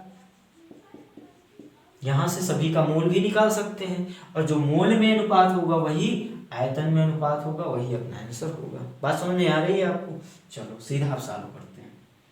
H2 बार बार लिखने की आवश्यकता नहीं है, एक बार फॉर्मूला लिख दिया हमने, CH4। ठीक है। तो सवाल की खास बात, एक तो द्रव्यमान उनका समान दिया गया था, और दूसरी समान परिस्थितियों में ली गई थी तीनों गैसें। यहाँ पे चलते H2 के लिए मोल, ध्यान रखना मैं मोल ही लिख रहा हूं, है ना। अब बार बार यार फॉर्मूला लिखें फिर लिखें, थोड़ा सिस्टमेटिक से थोड़ा और एडवांस होते हैं, कई सवाल हम लोग पढ़ चुके हैं। मात्रा हम सभी का द्रव्यमान सेम मान ले, m, इसका अनुभार हो गया 2। मोल लिख रहे हैं हम लोग, ध्यान रखना, ये का लिख रहे हैं, मोल। मोल में अनुपात लिख रहे हैं तीनों गैसों के लिए। ऑक्सीजन का द्रव्यमान तो समान ही है, और ये 16 दूना 32 हो जाएगा। द्रव्यमान तो समान ही है, ये 12 4 16 हो जाएगा। आप द्रव्यमान माने हो, अनुपात निकालने के लिए क्या करते हो, अब जो संख्या सेम होती है या जो कॉमन होती है, कॉमन बोलो या सेम बोलो, उसको हटा देते हो। चलो m कॉमन ले लो, और जो कॉमन हो, या फिर अनुपात निकालने के बहुत सारे तरीके होते हैं, कॉमन वाली संख्या उड़ा दो, है ना, कॉमन लेने की आवश्यकता नहीं है। m m m तीनों में उड़ा गया। अब बटा वाली संख्या जो होती है, बटा में उसमें जो संख्या सबसे बड़ी होती है उसी का मल्टीप्लाई कर देते हैं, या फिर लासा भी लेते हैं। खैर यहाँ पे सेम ही आ रहा है, तो जो सबसे संख्या बड़ी है उसका क्या करो, तीनों में मल्टीप्लाई कर दो। तो m तो उड़ गया, और ये बचा 1/2 गुणा किए 32 का, तो 16 दूना 32, 32 का किए m उड़ गया 1, यहाँ 32 का किए 2, तो इनके जो मोल में अनुपात आया वो आया 16:1:2, इन गैसों के मोल में अनुपात। और चूंकि ये समान परिस्थितियों में ली गई थी, मतलब यहाँ अवोगाद्रो नियम लगेगा, मतलब इनके जो मोल में अनुपात होगा वही अनुपात इनके आयतन में होगा। तो यही अनुपात मोल का भी है और यही अनुपात आयतन का भी है, मतलब यही अपना आंसर है। कर लो कॉपी। 16:1:2। सस्ता सा सवाल है, कोई टफ सवाल नहीं है। कर लिया? चलो अगला सवाल पढ़ो। कह रहा है 1 ग्राम मैग्नीशियम को सवाल आप पढ़ते रहो, मैं इसको हटा देता हूँ।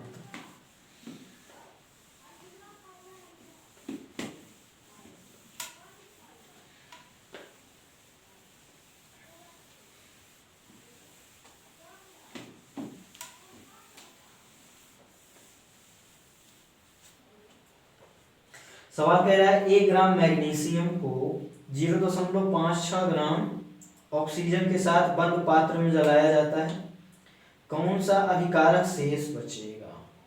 कौन सा अभिकारक शेष बचेगा? आप अभिक्रिया जानते हो, Mg को आप जब जलाते हो MgO बनता है, मैग्नीशियम ऑक्साइड बनता है, आप जानते हो। तो अब इसी अभिक्रिया के लिए देखो मात्रा दी गई है 1 ग्राम मैग्नीशियम, 1 ग्राम मैग्नीशियम, और ऑक्सीजन की मात्रा दी गई है 0.56, इतना ग्राम मात्रा दी गई है। अब आपने निकालना क्या है? आपने निकालना है भैया कौन सा विकर्मक शेष बचेगा। याद आ रहा हो यदि आपको आधिक्य अभिकर्मक और सीमांतकारी अभिकर्मक, तो आधिक्य अभिकर्मक ही शेष बचता है, तो हमको उसके पता करने के लिए पहले सीमांतकारी अभिकर्मक पता करना पड़ेगा। सीमांतकारी अभिकर्मक पता करने के लिए क्या करते हैं? मूल बटा रस समीकरण मिति गुणांक देखते हैं। रस समीकरण मिति गुणांक करने के लिए अभिक्रिया बैलेंस होनी चाहिए, बैलेंस दिख रही है आपको 2 1 1, ठीक है। तो आप क्या करो, इसके लिए मूल बटा रस समीकरण मिति गुणांक, इसके लिए मूल बटा रस समीकरण मिति गुणांक, और जिसके लिए मूल बटा रस समीकरण मिति गुणांक का मान कम होता है वही होता है क्या? अपना सीमांतकारी अभिकर्मक।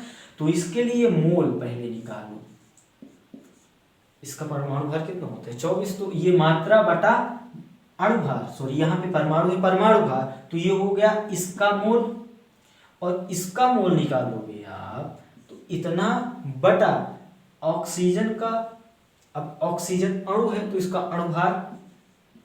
अब इसके अणुभार में हो सकता है आप यहां से गलती कर दो, ये गुणांक को देखो, है ना, यहाँ तो गुणांक था नहीं कुछ, कहीं ये तो नहीं आप इसका गुणांक भी देख रहे हो, उस हिसाब से अणुभार निकालते हो। तो जब आप अणुभार निकालते हो तो गुणांक मैटर नहीं करता, है ना, छोटी सी बात है, आपको पता भी है। तो ये तो हो गया मोल, मोल डिवाइडेड बाय रस समीकरण मिति गुणांक, इसके लिए 1 है, इसके लिए मोल हो गया इतना, डिवाइडेड बाय रस समीकरण मिति गुणांक, इसके लिए कितना है 1/2। तो अब मोल बटा रस समीकरण मिति गुणांक जिसके लिए कम होगा वही होगा क्या? सीमांतकारी अभिकर्मक, और सीमांतकारी अभिकर्मक पूरी तरह समाप्त हो जाएगा, तो जो बचेगा वही होगा आधिक्य अभिकर्मक। तो अब यहाँ पे देखो कौन सा सीमांत है, इसको आप सॉल्व करोगे तो 1/24 ही आएगा, इसको जब आप सॉल्व करोगे तो ये कितना आएगा, इसको सॉल्व करो, छोटी सी कैलकुलेशन है ना। ध्यान रखना हम लोग क्या कर रहे हैं, हम लोग मोल बटा रस समीकरण मिति गुणांक चेक कर रहे हैं, काहे के लिए? क्योंकि अपने को चेक करना है सीमांतकारी अभिकर्मक, ठीक है। तो अब इसको आप सॉल्व करोगे तो ये 1/2, 2 ऊपर जाएगा तो ये 2 से कट जाएगा तो ये 16 हो जाएगा, तो इतना बटा 16 कर दो। इसको थोड़ा और सॉल्व करो तो देखो अभी और करना ही पड़ेगा। इसको 24 लाने के लिए क्या करें, पहले काटो इसको, 8 दूनी 16, 8 त्रिक 24, काटो पहले। अच्छा ये कट रहा है, 16 32 16 48, काहे से 8 से काटो, 8 7 56, और कितना 8 दूनी 16, बात समझ में आ रही है। अब इसको बराबर करने के लिए बराबर इसका हर सेम कर दो, इसका 24 है तो इसका भी 24 करो, ऊपर नीचे 12 का गुणा कर दो।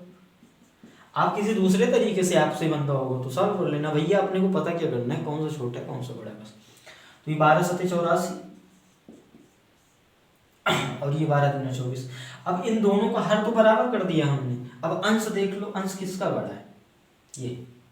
ये 1 बटा इतना और ये 1 बटा 0.8, तो बड़ा कौन सा है? 1, मतलब छोटा कौन हुआ? ये छोटा हुआ, ये छोटा है, तो ये हुआ अपना क्या? सीमांतकारी अभिकर्मक।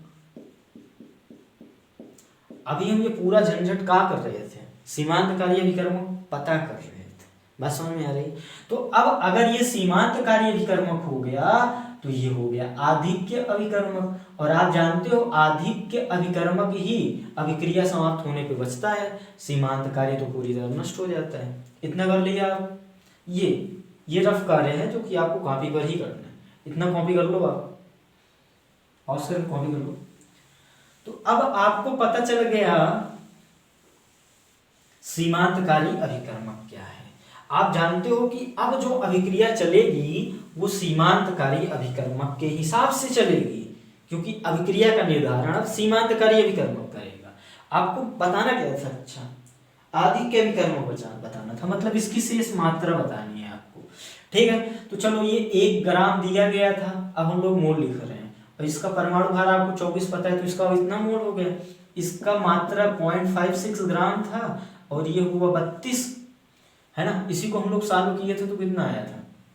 चलो ये देख लेते हैं, अभी छोड़ दो, नहीं कर देते हैं।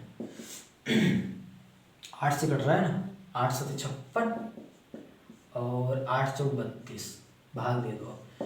4 एक के 4, 3 7, 4 सत्ते 28, 4 पंच 20, इतना मोल है ये, इसका मोल।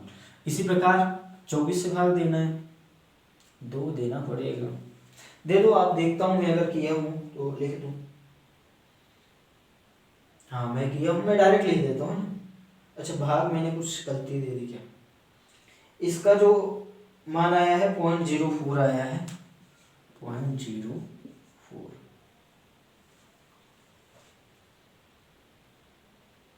और 0.56 बटा 32 0.01 आया है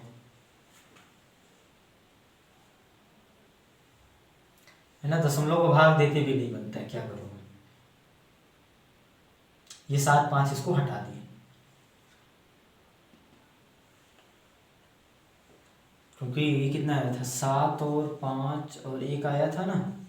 आप मल्टीप्लाई करके चेक भी कर सकते हो। तो ये इतना पता चल गया आपको, है ना, भाग दे देना। तो अब देखो अपने को निकालना क्या है? इसकी मात्रा निकालनी है। अब सीमांतकारी अभिकर्मक तो पता चल गया अपने को, ये 0.01 ही था।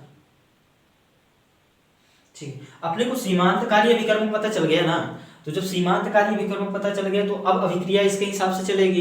तो इसके हिसाब से चलने का मतलब क्या है? सुनो, अगर ये आधा मोल होता, ये गुणांक जो है ना आधा मोल होता, तो ये अभिक्रिया कितना करता? 1 मोल।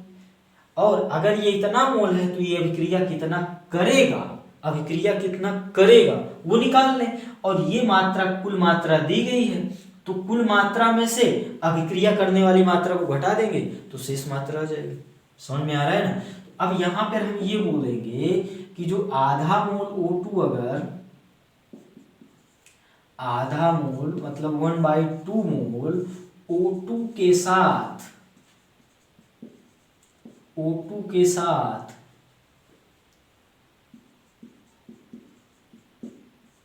अभिक्रिया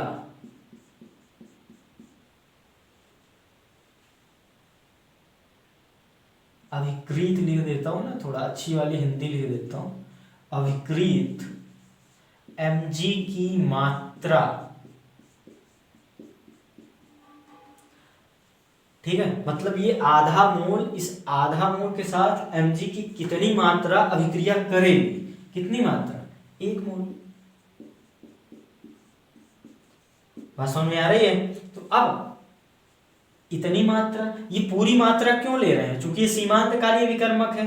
अब अगले स्टेप में तो ये पूरी तरह नष्ट हो जाएगा, मतलब ये पूरा अभिक्रिया करेगा इतना, तो इसके लिए निकाल लो 0.01 मोल O2 के साथ निकाल लो। तो ये 1 था। अब देखो ये बटा में जाता है ना, तो 1/1/2 तो पलट कर 2 ऊपर जाएगा और इससे आपको गुणा करना पड़ेगा। तो सॉल्व कर लो। 0.02 मोल, ये mg तो अभिक्रिया करेगा O2 के साथ, इतना तो अभिक्रिया में नष्ट हो जाएगा, तो बचेगा कितना, इतने में से इसको घटा दो। इसलिए शेष अभिकर्मक जो कि अपने को पता है क्या, mg, तो शेष mg की जो मात्रा है कितनी होगी, 0.04 माइनस 0.02 मतलब 0.02 मोल है ये। द्रव्यमान अगर पूछे तो आप द्रव्यमान भी निकाल सकते हो, कर लो। तो सवाल में कुछ भी नहीं था, पहले अपने को सीमांत कार्य विकर्मक पता करना पड़ा। क्यों सीमांत कार्य विकर्मक हमको क्यों पता करना पड़ा, क्योंकि सीमांत कार्य विकर्मक ही अभिक्रिया को निर्धारित करता है। अब ये पूरी तरह नष्ट हो गया, तो पूरी तरह नष्ट हो गया मतलब इतनी मात्रा 0.01 ग्राम मोल मात्रा इसके साथ पूरी तरह अभिक्रिया करेगी। तो अगर ये आधा मोल 1/2, अगर ये आधा मोल होता ऑक्सीजन, तो ये कितना अभिक्रिया में भाग लेता, 1 मोल, इसका गुणांक 1 है ना, ये है कितना 0.01 मोल, तो इसके मोल के साथ कितना अभिक्रिया करेगा, इतना मोल, तो इतना मोल तो अभिक्रिया करेगा, तो शेष कितना है, ये जो मात्रा दी गई है उसमें से घटा दो, कर लो।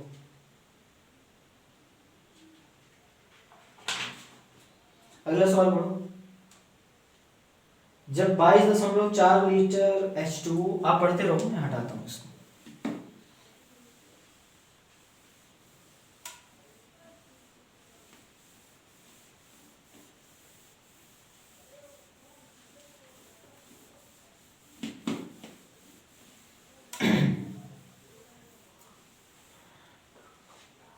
पढ़ो, कह रहा है क्या, 22.4 लीटर H2 गैस को 22.4 लीटर H2 गैस को 11.2 litre Cl2 gas, 11.2 litre Cl2 gas के साथ STP पर मिश्रित किया जाता है, तो HCl गैस के कितने मोल बनेंगे। ये भी सिंपल सा ही सवाल है, मोल मोल विश्लेषण का। अभिक्रिया है बैलेंस, देख लो आप 2 2 2, चले सॉल्व करें। अब देखो यहाँ पे इन दोनों का आयतन दिया गया है, और आयतन जब भी दिखे आपको तो ये चेक करना पड़ेगा कि STP पर दिया गया है कि नहीं।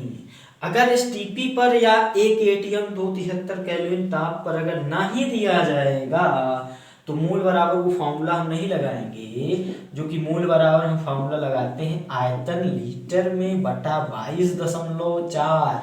ये कब के लिए, एटीएम और 273 केल्विन पे, और यहीं पे भाग दे देते हैं 22.7 से, कब, STP पर। देखो ये सवाल मिल गया, अच्छा मिल गया। एक चीज और बताना था, मैं पहले भी बोल चुका हूं, यहां से थोड़ा और क्लियर हो जाएगा वो। 22.7 ये है STP पर, यही मैं बोल रहा हूं बार बार, है ना। तो अब देखो यहाँ पे इस सवाल को जब पढ़ोगे आप, ये कह रहा है STP पर मिश्रित किया गया है, और ये सवाल है 2014 का, ये सवाल है 2014 का, और ये सवाल कह रहा है STP पर मिश्रित किया जाता है। अभी आप याद करो 2018 का एक सवाल हम लोग सॉल्व कर रहे थे, वहां पर H2O की कुछ मात्रा दी गई थी जो मुझे याद आ रही है, शायद इतना थी ml, हाँ लीटर था, सॉरी इतना लीटर था H2O दिया गया था 2018 वाला क्वेश्चन, और ये दिया गया था 1 ATM और 273 केल्विन। थोड़ा सुन लो, ये 18 वाला क्वेश्चन है, इसका एक पार्ट है, ये 4 पार्ट दिए गए थे, उसमें शायद अणुओं की संख्या निकालनी थी अपने को। तो ये देखो यहाँ पर 1 ATM 273 केल्विन दिया गया था, और इसको मैंने क्या कहा, ये STP की अवस्था नहीं है, STP की अवस्था ये नहीं है, STP की अवस्था ये है, 1 बार और 273 केल्विन पे। अब आपको यहाँ लग रहा होगा कि जैसे 22.2 22.4 22.4 होता है ना, शायद ऐसा था कुछ। तो 22.4 से भाग देंगे, पूरा पूरा कटेगा, है ना, पावर ओवर कुछ लेगा। इसी प्रकार आपको ये लग रहा होगा कि ये 22.4 से भी कटेगा, ये भी 22.4 से कटेगा, मतलब कोई पूर्णांक संख्या मिलेगी। यहाँ पे 11.2 दूना होता है 22.4, ये एक बार जाएगा, ये 2 बार जाएगा, है ना, मतलब कुछ पूर्णांक मिलने वाला है। तो आपको ये आइडिया लग रहा होगा, यहाँ पे एसटीपी बोल रहा है, लेकिन ये एसटीपी पर अगर हम 22.7 से भाग देंगे, क्योंकि एसटीपी की अवस्था तो मैं ही बोल रहा हूँ, अगर एसटीपी में 22.7 ले लूँगा तो ये पूरी तरह नहीं कटेगा। सही बात है, क्योंकि 2014 तक ये करेक्शन नहीं किया गया था, है ना, ये करेक्शन अब किया गया है, जिसके आधार पर अब जो सवाल बना ये स्पेशली देखो, ये बोल दिया है, मतलब समझ में आ गया कि ये करेक्शन नया किया गया है कि एसटीपी की अवस्था को 1 बार और 273 केल्विन लिया जाता है। ये वाली ये पहले मानते थे, पहले इसको मानते थे एसटीपी की अवस्था, तो इसलिए 22.4 लिए गए थे, है ना, तो इसलिए इन सवालों में थोड़ा सा डिफरेंस है। अब आपको क्या करना है ना, ये तो सारी बातें हो गई, आपको क्या करना है, आप टेंशन ना लो, आप 22.4 से भाग दे दो या 22.7 से भाग दे दो, एसटीपी बोले या एक एटीएम 273 केल्विन पे देखो, आपको जो वैल्यू दी जाएगी उस वैल्यू से देख के आपको थोड़ा सा आंकड़ा तो लग ही जाएगा कि ये 22.4 से क्या कट के पूर्णांक कुछ मिलेगा, कि 22.7 से कट के कुछ पूर्णांक मिलेगा, आप वहां से देख के आइडिया लगा लोगे। बात समझ में आ रही है? तो अब यहाँ पे भले ही एसटीपी बोला है, जो कि हमने इसको बोला है, तो यहाँ पे आप 22.7 से भाग ना दो, क्यों? क्योंकि आपको लग रहा होगा कि 22.4 से ये कटेगा, कुछ पूर्णांक मिलेगा, कैलकुलेशन इजी होगी, पूर्णांक मिलने का मतलब कैलकुलेशन इजी होगी।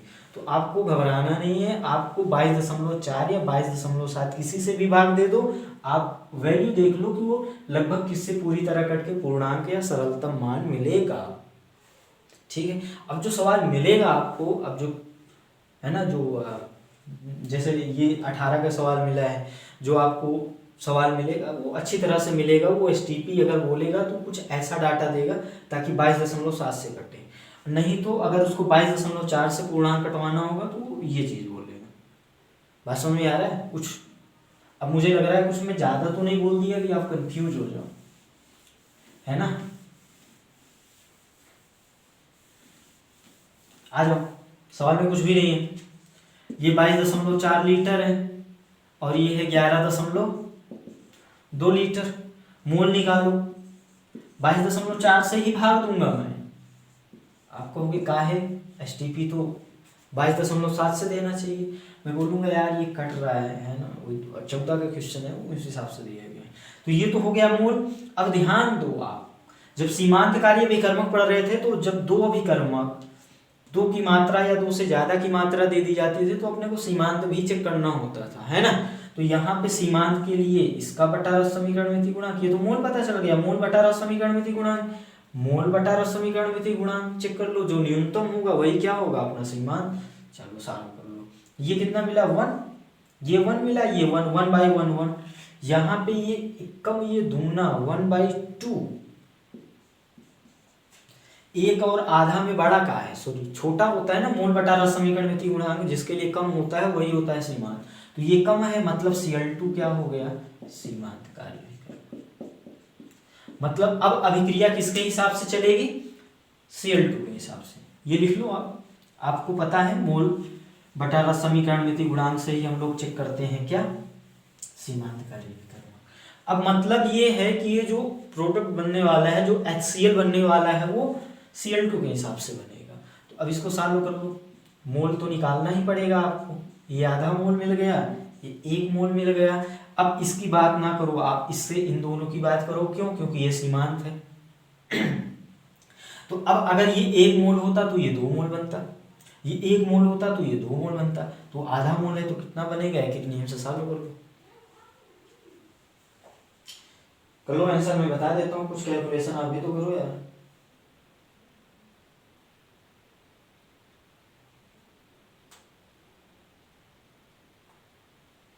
आंसर क्या है, एक मोल आएगा आंसर। अगला सवाल कह रहा है यूरिया के 10 ml विलियन में इसके इतने अणु 6 चलो इसको मैं हटाता हूँ, आप सवाल लिखते रहो।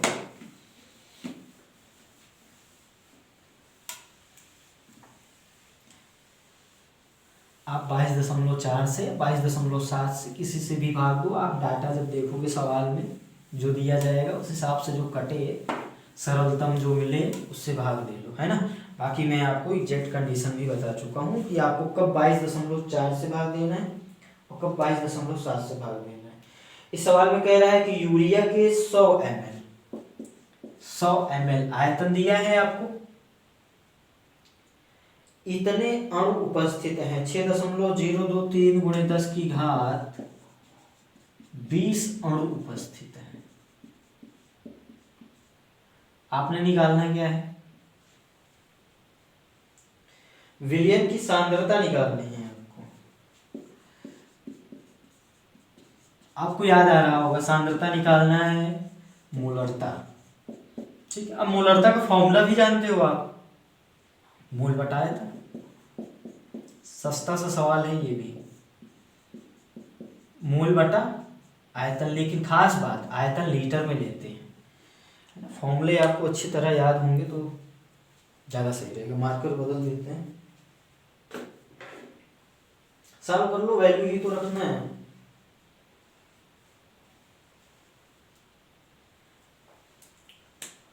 मोल कैसे निकालोगे, देखो अणुओं की संख्या दी गई है तो अणुओं की संख्या से मोल कैसे निकालते हैं, मोल बराबर अणुओं की संख्या बटा अवगाद्रो संख्या, ये फॉर्मूला होता है ना। अब यहां से आपको निकालना क्या है, मोल, तो ये हो गया अणुओं की संख्या जो कि दिया गया है अपने को 6.023 गुणे 10 की घात 20 बटा अवगाद्रो संख्या Na जिसका मान होता है 6.023 गुणे 10 की घात 23। तो ये तो हो गया मोल, मोल बटा आयतन भी है, और वो भी आयतन किस में देना है, लीटर में। ये दिया है ml में, तो ये 10⁻² था, और मल्टीप्लाई करोगे किससे, -3 से, तभी तो ये लीटर में जाएगा, मतलब 10⁻⁻1 लीटर। सॉल्व कर लो, कुछ भी नहीं है।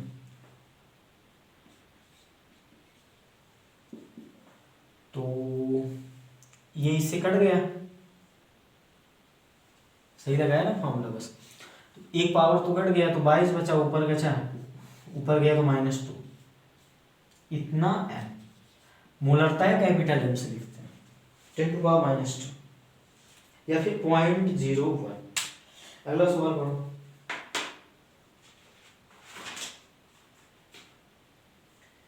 कह रहा है निम्न में किसमें अणुओं की संख्या अधिकतम है, अणुओं की संख्या अधिकतम है। सभी के लिए आपको क्या निकालना है, अणुओं की संख्या।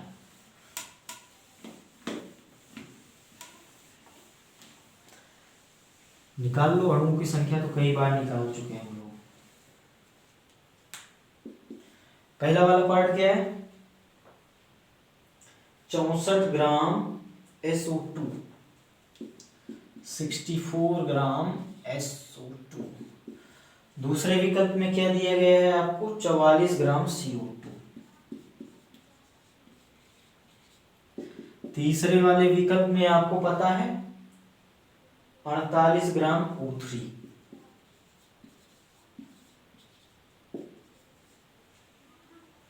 और 8 ग्राम H2। देखो सवाल ऐसे भी देता, इन सभी के नाम लिख देता, प्रतीक ना लिखता है ना, वो आपको पता है। तो क्या निकालना है आपको, अणुओं की संख्या ना निकाल दो, सीधा निकालता हूं मैं अणुओं की संख्या, चूंकि आप मोल बराबर फॉर्मूला जानते हो, अणुओं की संख्या बटा अवगाद्रो संख्या, तो अणुओं की संख्या मोल गुणा इतना। अब मोल निकालने के लिए क्या, द्रव्यमान वेट ग्राम में डिवाइडेड बाय, अब देखो यहाँ पे सभी अणु ही लिए गए हैं, इसलिए मोलर बोल रहा हूँ, मोलर द्रव्यमान जो होगा अणुभार होगा, मॉलिक्यूलर वेट होगा। बात समझ में आ रही है, सीधा सीधा लिखो। चलो यहाँ पे अणुओं की संख्या N1 कितनी मिल जाएगी, अणुओं की संख्या मोल इंटू Na। अब मोल के लिए द्रव्यमान जो कि 64 दिया गया है, और इसका अणुभार ये 32, 16, 32, 64, ये तो हो गया मोल। और अणुओं की संख्या बराबर क्या मिलेगा, यहाँ से अणुओं की संख्या बराबर मिलेगा मोल इंटू Na, तो ये हो गया मोल इंटू Na। इसको सॉल्व कर लो, ये Na मिला। इसी प्रकार इस वाले के लिए सॉल्व करो आप, इसके लिए क्या मिलेगा, इसकी भी मात्रा ही दी गई है, ये 44 और इसका अणुभार निकालो 12 32, ये भी 44 आएगा और ये हो गया Na, ये भी आ गया Na। इस वाले विकल्प के लिए निकालो आप अणुओं की संख्या, मोल निकालो सबसे पहले, ये 48 ग्राम, ग्राम ही तो दिया गया सब, 16 3 48, बहुत इजी कैलकुलेशन है यार ये तो, ये भी आ गया Na। इस वाले विकल्प के लिए निकालो आप 8 ग्राम बटा इसका अणुभार 2, ये तो हो गया मोल, और मोल में गुणा करो आप Na का, तो मिल जाएगा क्या, अणुओं की संख्या, ये मिल गया 4Na। तो यही अपना आंसर है, सबसे ज्यादा अणुओं की संख्या यही है। कर लो।